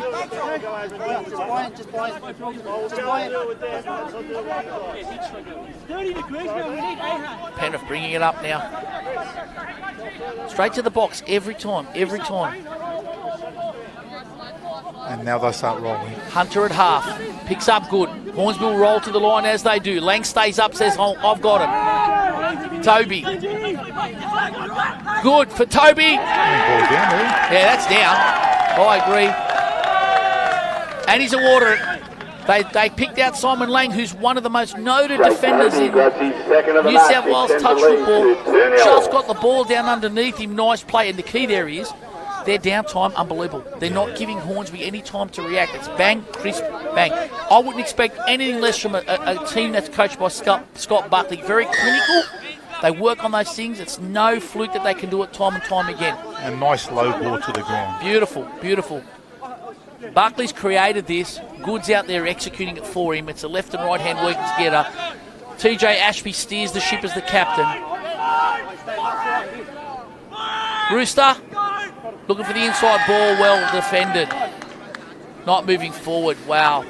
Oh, Ben Moylan. Yeah, but he's 3 plays off the ruck. I just don't understand why that's a penalty. He won't be happy either, giving all the accolades. Ben Moylan, I forgot he's out. Sorry, Ranger, I forgot you're out there till you gave away a penalty. He reckons he's a big part of his coaching team. Nick Good. Kieran Toner. Wong down for Toner, looking for an inside trailer ball. Touch is made. Great touch, Liam Robinson. He's a great young player, this kid. Hornsby, Toner brings him up. Bishop on the sweep, feeds him, back to Toner. Got it 3 on 2. Beautiful play. Brought Willie Bishop in on the sweeper. He pops it inside on a sweeper QB. Liam Robson hits the middle. Winger stays out. Short border link. Try. Game's back on at 2-1, and that's Hornsby. They can do that stuff. Willie Bishop's just brilliant with that man in motion, getting down nice and low. Back against the grain. Robson shuts. Try. Kieran Toner's in everything at the moment for the Hornsby boys. Penrith will need to stop him. Buckley. He'll want to answer straight back. Gets it down. Looks like a Cindy play. Just run back. Buckley back against Crane Trailer. Well read, Mark Roberts. Good defence there. They saw that coming. Langy always try and keep that shape going, and he'll just try and make the touches and just go man on with them. Yep. Good D there. Great pick-up. A little bit of razzle-dazzle from the Panthers. And that's what Langy will try and do every time. He'll just try and make the touch, and he wants to go man on. Oh, because he's such a great defender. Yeah, I mean, you don't really want to go man on man with Simon Langy. You're going to lose that battle most times. If they've got a defensive policy, I think that's it. Yep. Let Simon defend. What's the ruling here? Is that going to be a penalty? It will be a penalty. A little bit messy in the ruck. Paulson caught up there. Referee Bowen says Penrith are the offenders. Hornsby will get a penalty. Kennedy taps the ball. Gives it to Wong. Tyler Love. Get to see him stamp his authority. Wonderful ball player. Bishop. Inside ball to Kennedy. Just setting up for Wong. Bishop on the sweep again. Penrith have rolled, but no penalty. Bishop on the sweep again. Same play. This time Buckley touch. Too smart, but they're short. Oh, great second effort there by Buckley and Paulson. Ran the same play. They were successful. Penrith up to the task this time. Kennedy link hole. Great pressure, Tim Good. All the experience in the world. Put his hulking frame in the way. Hornsby had a bit of a look, and the ball goes over the sideline. That was a great passage to play from both teams. Penrith making the way to the line. Leany at half. Oh, great ball. No. Excellent pressure there. A little bit of push and shove. Once again, Alex Nichols involved in it. Calm down, says Luke Zaldern. You've got the ball. Calm down, no need for that. But it was great pressure from Bones. Originally, Alex Nichols gets up and forces the bad pass. You don't see that too much from Penrith. Hornsby. They're pointing out, Penrith are rolling, sir. No penalty, no response. Nichols will hold it up again for Love. Kieran Toner on the sweep, back against the grain. That's got to be a forward pass. I don't think so. No, all right, let's conversation here. It would have. It was. I would say what's happened there because that was a forward pass. You can see that from here. Kieran Toner will deny it, but we'll chat about that later, Kizza. But they're going to say that Penrith weren't moving up. Scott Buckley, I'd say left edge, first defence. So no advantage to Hornsby. Penalty to them. I love how they move the ball around. Flamboyant was the word I used earlier. Bones gets it down there.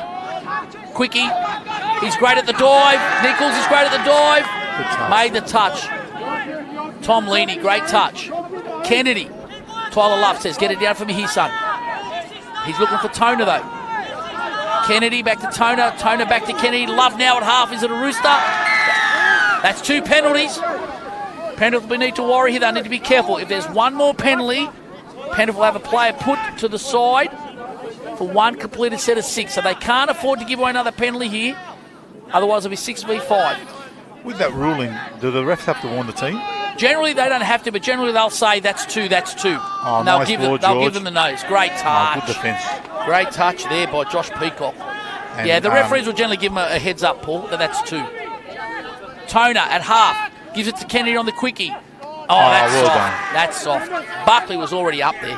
Just a great defender. Yeah, that's a cheap turnover, and that alleviates the 2 penalties that they gave away. Look at the yards they've made. They got to the halfway. Oh, Peacock, magnificent. He's had a breakout season, really. Ashby takes it up the middle, looking for the stalwart Moylan. Has he got the leg speed? Left to right, back to Ashby. What do you mean, no? Don't sell him short there, Paul. Straight away. Hornsby only have 5 players on the field. Oh.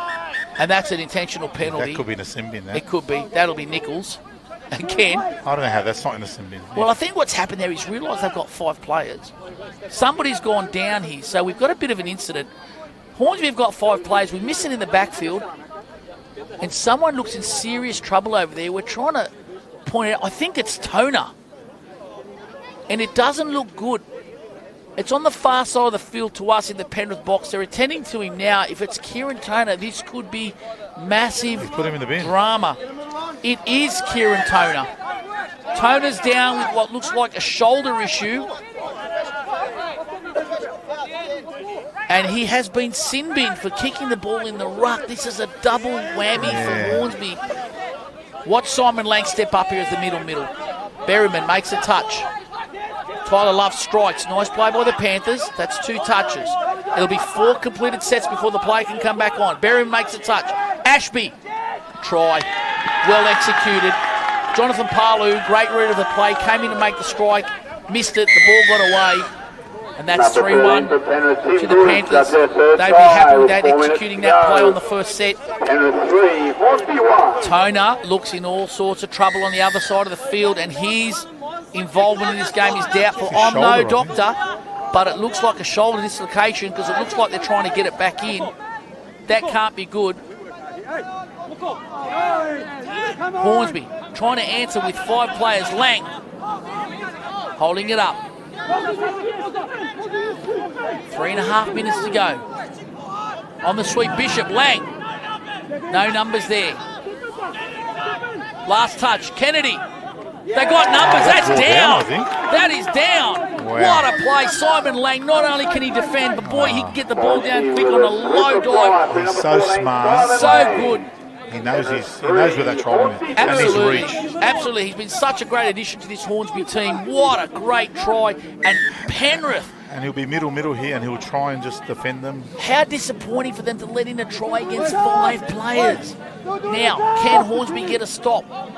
Penrith will still want to get the try advantage. At least they need to ace 2 tries out of their 2 possessions. Good to Toby. Back to Good. They've got him 3 on 2. Is it long?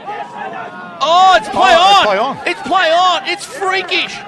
It's freakish. What a try saver that was. That is unbelievable. He jumps up and knocks it back. I'm sure.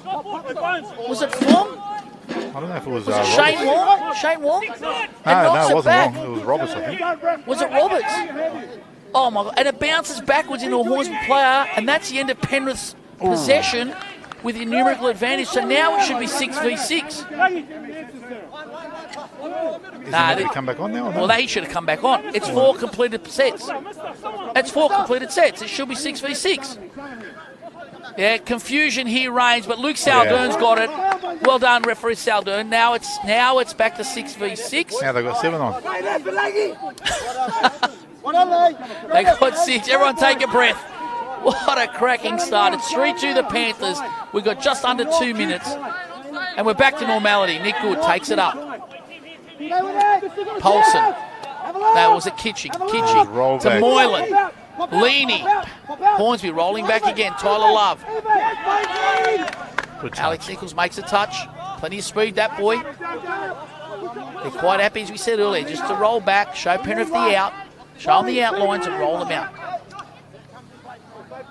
Hornsby working away from their line now.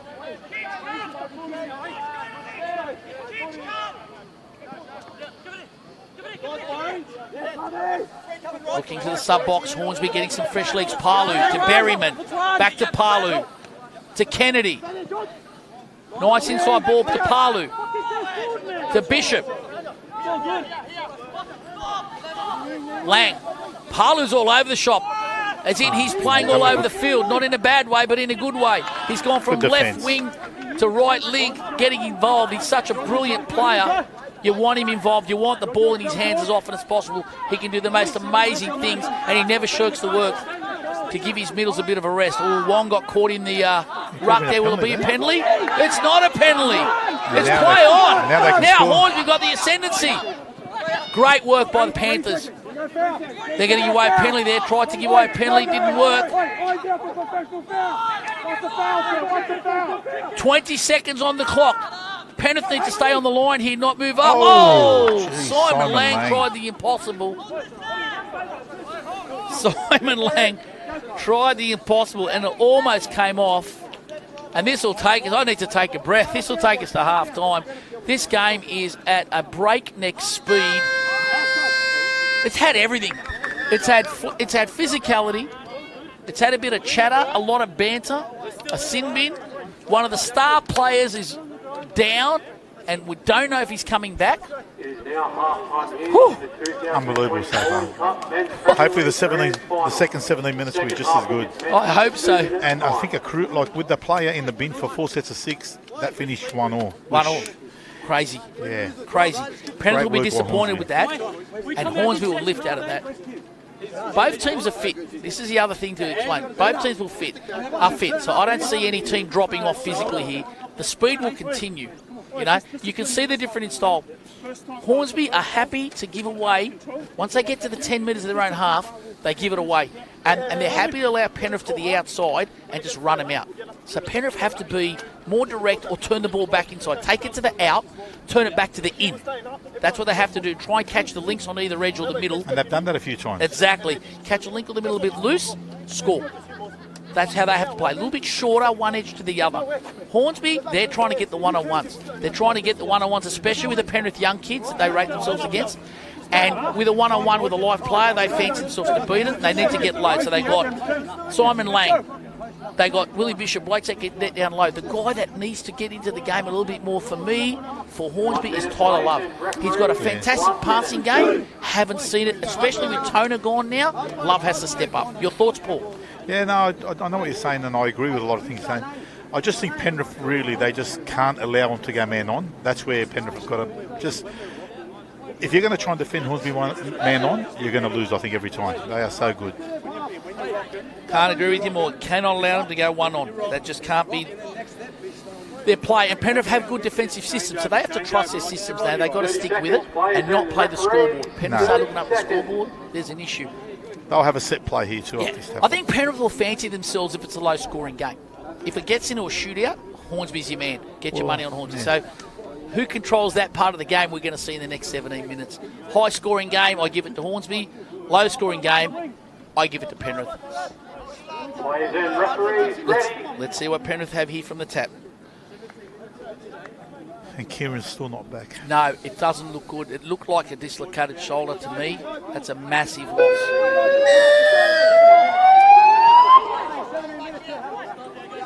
Buckley, down for Peacock. Back to Buckley. So they're taking it to the left edge. Now Goody's got the ball. He wants it. Robson comes around. Doesn't get it. Robson on the sweep. Yeah, Simon Lang held him up beautifully. Yeah, well disrupted. Lang's having a great game. Lang again on the D. No way through there. No way through there. Great defence. So we've seen that set play for about 15 years. Nichols and Roberts not fooled at that time. They were all over that. I still think they just got to play one side back to the other short. But anyway, Roberts takes it up. Peacock makes the touch. Wong to Kennedy. Can't allow them to pass like this, Penrith. They can't allow Hornsby to pass. Wong. Down for Love. We've been waiting for him to get in the game. Here he goes. Love. Got some speed. Nick Good picks him up. I just don't know that's his game. Love to see the pass, Tyler. The pass. You haven't seen the pass yet? No. Great drive there, Jake Toby for Peacock to Good to Robson coming back towards the box. Good and Toby off the back. Polson takes it up. Kitching takes it up to Gretsch.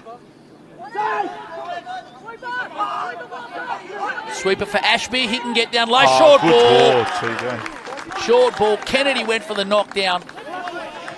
Cam Kitching gets the try. I think TJ disguised that really well, Chatty. Very well. He was diving the score and popped it up. Yeah, because he's well known to have, he's a great sweeper player, and he's got a beautiful low dive, and everyone knows that.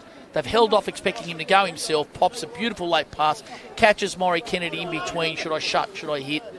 Nice little ball. And great work for Kitching just to catch that soft ball and score. Well done. And they're back up by 2, 4-2.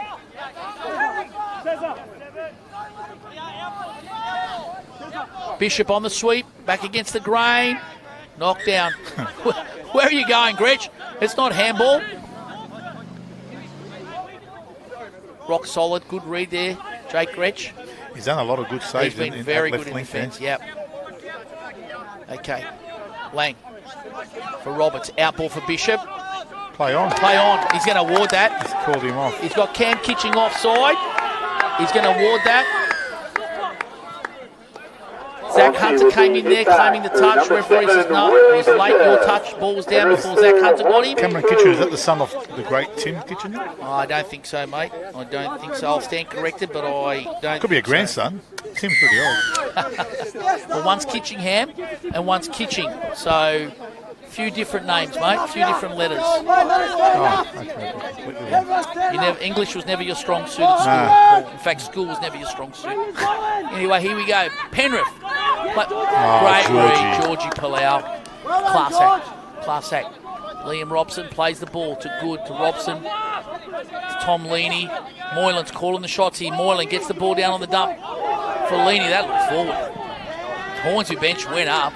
Looked a little bit too casual, and it is forward. The referee's picked it up with a bit of help from Tony Kaliber on the sideline. Well, we have a game on our hands, 4-3. 13 and a half minutes to go. Polu doing a mountain of work in the ruck. Hawken takes it forward. A little bit disjointed here, but they get away with it. Now they'll shift it to Love. They do love to shift it. You can hear Penrith yelling out, stay up, stay up. They now understand they can't allow Hornsby to move the ball as Jonathan Palu again drives it for Tyler Love. There's the pass that we wanted, but not executing it. I'll tell you what, Tim Good came flying in, and Jim Hawken had the biggest gap you've ever seen. They've been playing that passive line, hitting the link at the back, but it just hasn't worked for him yet. Absolutely. Good to see Tyler Love starting to have a go. Penrith coming up the back. I would say Toner's not coming back. We've got 12 and a half minutes to go. No sign of the great champion. So they'll have to win without their best player, or one of their best players. Good, holds it up. He's got Gretch looking for the sweep. Good to Toby. Gretch on the sweep. Back to Toby. It's a fake sweeper. Great touch. No, Tyler Love.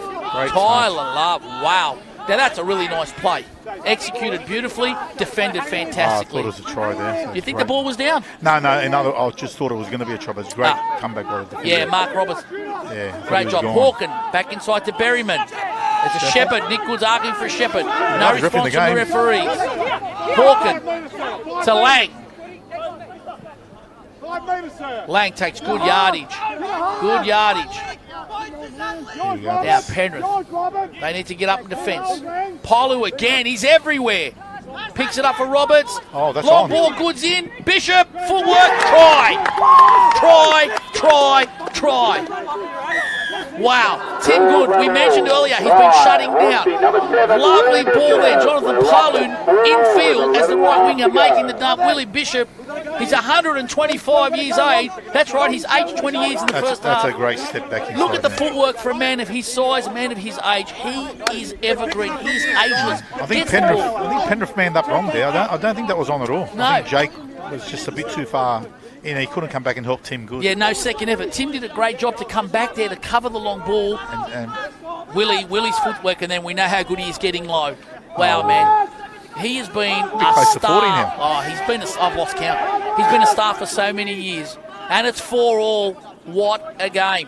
What a game. Penrith. Nice play. Well read. Jonathan Palu. They had him back on that short side there. They did. But they kept going ahead with their set play.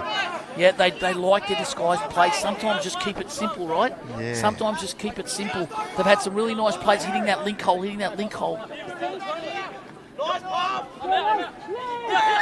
Which way's this going to go? Oh, it's going against Berryman. He's come in hard. Ashby's ended up on his backside, and it's gone Penrith's way. That could have gone either way. It's gone to Penrith. So Ashby will say, thank you very much. I'll take that. Let's see what he's got. Ashby to Hunter. Great young player, this kid. Hunter to Kitching. Here are the Penrith youngsters. I like it. Hunter and Kitching, the youngsters. Ashby and Moylan that links the old boys. Let's see what they got. Not moving up Hunter at all. for Kitching. The sweep for Ashby. We know what he can do. Oh, great touch. Great touch. Tyler Love on the inside. Another great touch by Tyler Love. Jeez, he's not known for his defence. He's known for his ball-playing ability, but he's showing us another side to him today. Now they'll move Tyler up. Love on the sweep. Ashby back against the They've got grain. numbers. Oh, Moylan Saved the try. pumped, clapped his hands in frustration. He knew that he had them on the ropes, but it's 6 to go. Tell you what, Harry saved a crucial try then. Penrith coming up with some desperation, clutch defensive plays. Tim Mayastropoulos at wing. Good. Toby, Buckley. They've got 3 of their big guns on. Let's see what they come up with. There's 9 minutes on the clock. 4 all. Block play. Out the back. Toby. Try. Beautifully disguised play. Out the back. Tyler Love gets caught in field trying to hit the block player. Nice ball out the back. Nick Good. Small pump. All the time in the world. Executes it beautifully out the back. Nice catch. Jonathan Parlew comes up with a missed call. And there you go, the link hole. The link hole again. And I think they're that link just a bit too early. Yeah, but they have several times. So the Penrith just have to stay at that. They have to stay at that. But that's Hornsby style. Yeah. And then you come up, someone like Georgie Parlew, he comes up with an incredible read and makes those touches. On that occasion, he couldn't do it. Sweeper, Willie Bishop. Roberts, same play. Parlew, great work. Josh Peacock. They've done that twice now. Yeah, he's a good winger, that young kid. He's got plenty of speed. Ball in the air, when it left the hand, you think try. Peacock recovers beautifully. But a penalty to Hornsby. 5-4. We got just over 8 minutes on the clock. What do we got here? Bishop in motion again on the sweep. In motion. This time they hit him on a little out. Buckley makes a touch. Too clever. 2 all stalwarts going head to head there. Both should be playing men's 45s. Buckley, solid as a rock in defence. Bishop being very, very busy now that Toner's gone. Lang, out ball. Will look to come back to Bishop. Does. Looking for the drop. Buckley too clever on the tread. Ball's gone. Away, I think. It's gone. Great work. That's a try. Wingers calling. Tim Mayastropoulos is calling. I think ball was away. But I agree. I think ball was away. That was a very nice play. Coming back against the grain there, Hornsby. Catching the Penrith defence, coming in, but not coming up and in, just coming in, and that's allowed them to get the ball. Got to come up and in, take away the space, create the angle in defence. You can't go sideways with great attacking teams. And not with a team like this that just has unbelievable footwork and skills, hand-eye coordination. They are freaks, Hornsby. And we're back to 5 all with 7 minutes, and this is what I said. Penrith don't want the high-scoring game. No. They don't want the high-scoring game. They need to stop him here. There's Simon Lang. Got him back against the grain. Oh, great work by Harry. Harry Berryman and Simon Lang. Last touch. Laterally too good. Good defence, Hornsby. They're very, very good laterally. Very good laterally on the line. Got to get a little bit more direct, Penrith. Harry Berryman. Great defence. Parlew again. I've called his name 100 times. Bones. Nichols. Back to Parlew. To Love. He's looking to unload. Will he? No, he'll get it down for Fong. Back to Parlew again. Unbelievable. This guy's work rate. Down for Love. 6 to go. Ooh, that's unlucky. I think so too. It's hit him in the back. I think we have to look at this as a sport. The ball hits him in the back. I think it hit him in the arm, but wherever hit him, I just don't think he was going for the ball at all. Yeah, you're allowed to come in and shut down the defender. If the guy throws the ball into you, why is that 6 to go? Pretty sure the rule says if you're playing at the ball. Anyway, what do I know? Let's get the ball down here. Let's get back to the game. Kennedy looking for the ball from Fong, not to come. 6 minutes on the clock, 5 all. This is your men's Premier League Grand Final. Willie Bishop, I've called his name 100 times. On the sweep, didn't get it. Back to Kennedy. Kennedy and Bishop. They're going to work together here. Tyler Love sitting in the link pocket. Now gets the ball at middle. Back to Kennedy. Love's going to get it. Kennedy splits open. Looking for a switchback. Well done, Tyler defense. Love. Well defended, Penrith. Very well read. Well defended. Tyler Love taking the short side. Razzle dazzle, Good nothing defense. happening. Ball in the corner. Could be a penalty there. Won't be. Penrith now need to bring it out of their corner. Hornsby aren't too unhappy about that. They get fresh legs on. Fatigue starting to set in. It's hot. I'll remind you again, it's over 30 here in Sydney. I'll tell you what, Tony, this has been one of the best games I've seen in a long time. Cracking game. I have to agree, Paul. It's so entertaining to watch. Both teams have different styles, both executing their style beautifully, and it's great to watch. There's the fly again. Alex Nichols, too good. Jeez, he's been very good. You've got to be smarter there, Penrith. Last touch, not in great field position. Ashby to Moylan. See, how's that different to the six again over here? Yeah, that's a problem. Other than position on the field, how is it different? I think he just knew Ben Moylan threw it into him. He didn't want to give Ranger the six to go. Oh, he's gone. They won't get Nichols. They won't get him. He is too quick and too fit. That is out of nothing. The Penrith defence on the right edge just clocked off. Sure, Simon Lang will be out there now. Yep. Alex Bones Nichols just straight through for a runaway try. And all of a sudden, Hornsby. I'm sure they're up. It says 5-all on the scoreboard, but now it's changed to 6-5. I believe you're correct. It's now corrected to 6-5. And you've got Simon at left middle with Harry there. Yep. That'll be Lang, Roberts. Oh, wow. That's off the mark. That's off the mark. That is unfortunate for Scott Buckley. It's unfortunate, but it's the correct decision. How Harry got there, I have no idea. He's done some amazing defensive efforts, really. Very smart footballer. Yep. So he reads the game as good as anybody on that. 3 minutes, 40 seconds. Let's see if Penrith have the composure now to stick their systems. Jonathan great Parlour, work. the footwork. Could have been a Shepherd.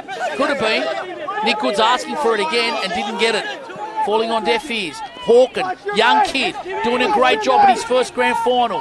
Takes it forward. Parlour is everywhere in the middle to Wong. Tyler Love. Back to Parlour. Love looks for the ball to Link. Great defence. What will they do on the last touch? Will they kill it? They'll bring it to this edge, I would suspect, and kill it in the corner with Hawken. That's exactly what they do. That's exactly what they do. Now look at them getting fresh legs on. They're getting fresh legs on. They've got numbers out here. Long went for the intercept. They've got numbers. Penrith.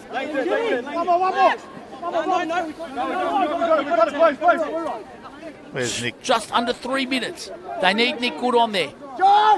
They've got Jaden Ashby, the captain. Gretchen half gives it to Moylan. There's no Nick and no Jack. So. No, they need to breathe it down the TJ, stretch. TJ, he can do it. What a touch. No, he's saying ball down. No. Yeah, I think he's called him offside. Possibly. Well done. Jaden Ashby, another great exponent of the sweeper. Gets down nice and low. They don't need Nick Good. They don't need Scott Buckley. Their captain steps up and does it. And right now, Good and Buckley, some fresh legs to come on the field in the home stretch with 2 minutes to go. Well played, Penrith. And I think that's important that Scott there's just shown the faith into TJ to come on in a crucial moment. Absolutely. He's the captain, and he proved them wrong. He repaid that faith. Now they need to stop. It's 6-all. Bishop on the sweep. Back against the grain. Bishop. Great touch. Ashby again. Boy, the captain is stepping up when it counts. Great touch. Bishop's telling Nichols, go wide. Give me some space. Back to Bishop. Back to Nichols. Mark Roberts. Back to Bishop. Quickie. Roberts. Nothing doing there. 6 to go. Oh, my goodness. Absolutely nothing doing. Ashby just couldn't help himself. He tried to take his hand away, but he couldn't. He was like a kid at a candy shop, and he got it slapped. There's 1 minute and 20 seconds on the clock. Hornsby, they've got to be patient. Penrith have to trust their systems. Bishop, missed by Ranger. Back to Love. Who's got the nerve? Who blinks first? Tyler Love on the sweep. Gets fed the ball. Juggles it. Touch made. Jaden Ashby, well done. Wow, that little juggle, that little bobble just held Tyler Love up. I actually thought he lost the ball there, but no. Did well, TJ Ashby, to get there for the defensive play. 51 seconds. Of course, Hornsby, not only do they want to score to win it, they want to make sure Penrith don't get a shot on their line at the death. Roberts Sweeps. They've got numbers. Oh, great touch. Ben Moylan. All the experience in the world. Well done. Hornsby looking dangerous. Last touch. They need to keep the ball away. Saved the game. Switch. Long ball forward. Long ball forward. There's 30 seconds to go. The ball is miles away. Penrith, will they get a shot? 25 seconds on the clock. They still haven't got the ball to the mark. Oh, and it's sloppy. It's sloppy. There are under 20 seconds. What will happen here? Are we going to our first drop-off of the day? Moylan I thought takes Penrith it would be forward. a bit more eager. Yeah. Good. Buckley. This will be the last play. Buckley drops it. And we are going to a drop-off. I'm very surprised there, Tony. I thought with 20 seconds to go, you want to get up to have a crack at it. Yeah, have one last shot, right? Yeah, they were happy to go to... Mind you, they had a repeat set in defence, so they're probably... So can you explain your drop-off now? So here's a drop-off rule now for everyone listening at home. It'll now be 4v4. 4v4 with 2 minutes. Now, Penrith defended in the start of the game, so they will get the right to tap off in the drop-off. The game will continue. It is 6-all on the scoreboard, and for 2 minutes, the game will continue with normal rules, but just 4v4. At the end of 2 minutes, the team that is leading on the scoreboard wins the game and takes home the premiership. If it is a draw after 2 minutes, then the hooter will sound and we will have a player drop off from each team, and it'll be 3v3, and the game will continue from wherever it is. So if it's fourth touch, it'll be fourth touch from that position on the field. And the next try wins the game and wins the grand final. There is no right of reply. So Penrith will tap off. My understanding here, if I read it right, Hornsby will defend. They've got Lang, Nichols and Palu in their three, and looks like Mark Roberts. You've got Ben Moylan and Nick Good, Jake Toby and Jake Gretsch for Penrith. I don't think the clock's going to count the 2 minutes, but I've got it for you, ladies and gentlemen. I've got it here. I think they're going backwards on that. They are going backwards. Nichols makes a touch on Gretsch. Gretsch down for Good. This has to be a play for Jake Toby. This has to be a play for Jake Toby. Moylan for Toby up the middle. He's going to throw long here. Oh, winger was Great open. Touch, Jake Lang. Gretsch was open. Yeah. He delivers that pass. He walks over and scores. Jonathan Palu had been dragged in. Toby again. To Good. No. Oh, no. What a missed opportunity. What a missed opportunity. Now, Hornsby, they have possession. They got to get up the other end of the field. That's the first play. Yeah, Penrith, you got to try and get Kennedy's up looking to come on. Kennedy's looking to come on. Nichols off for Kennedy. Kennedy now has it. Turns back inside for Wong. For Palu. Down for Roberts. 1 minute has gone. We only have 1 minute left. There we go. Last in extra time. Roberts to Wong. Good defence by Penrith. Back to Kennedy. It's called forward. It's called forward. And there he is. 45 seconds left on the clock. It's here for Penrith to win if they score. If they score, Hornsby may run out of time. Toby, nice run, but there's no dummy half. He's got to play it. He does. Sub coming off. Sub coming off. 30 seconds left. Buckley. Ashby. To Robson. 20 seconds. Ashby. Down for Robson. Picks up Ashby on the open side. Quickie. They've got numbers here. Lang. Did he make it? He didn't make it. He didn't make it. The game's not over, but there's only 5 seconds, so the clock will run out on Hornsby unless something miraculous happens. And there it is. And Hornsby have won, I beg your pardon, Penrith have won the 2020 Vawdon Cup. And look at the elation. Spare a thought for Simon Lang, who has been amazing in this game. Absolutely amazing. And comes up with a great call of missed with the game on the line, and that's what our game is about. He's down on his haunches, but get up, mate, because that is what our game is about. The honesty. You got to feel for Simon Lang. I mean, without him, they wouldn't have got the 6-all. He's been unbelievable in attack and defence. Phenomenal. But the Panthers, they take the season undefeated, and congratulations to them. They were fantastic. They were fantastic, and they are your 2020 20 premiers. What a game. What an absolute cracking game of touch. Wow, I've got to catch my breath. Two different styles. Full credit to Hornsby. It's worth noting that Hornsby played with 13 players today. And lost one of their main players, unfortunately, just before half-time. So they had 12 players for a majority of the game in 30-degree heat, and they put out an outstanding performance. But who can deny Penrith? Absolutely unbelievable. Deservedly premiers after being undefeated, led for most of the game, and then when the game was on the line and they were behind, captain steps up, makes a great offensive play and then a great defensive play, and they fought back to equal the game and then eventually take it out in the drop-off. Yeah, I think he was involved in the last 3 tries, TJ. So Brilliant. He was outstanding. And a big hats off to the referees, Rob Bowen, Luke Saldun and Tony Calibro. You can't have a game like this unless you have referees that allow the players to decide the game and let the kids play. So full credit to our men in pink. That was a great game, Tony. Great game. That's one of the best games I've seen. That really, I'm exhausted. Yeah, if you can't be happy with that, you'll never be happy. So just congratulations to Terry Cooper and the Hornsby team. You can be proud of your efforts. Big effort to win. Big effort to hang in there and almost take it with 12 players.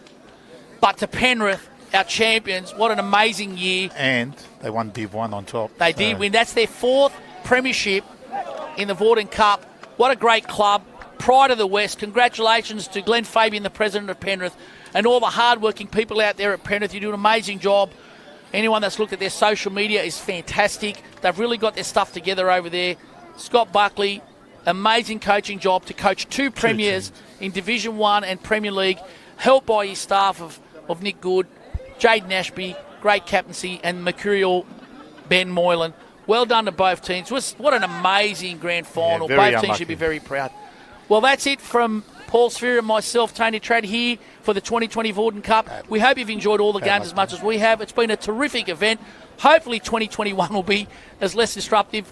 And let's see you all at State Cup.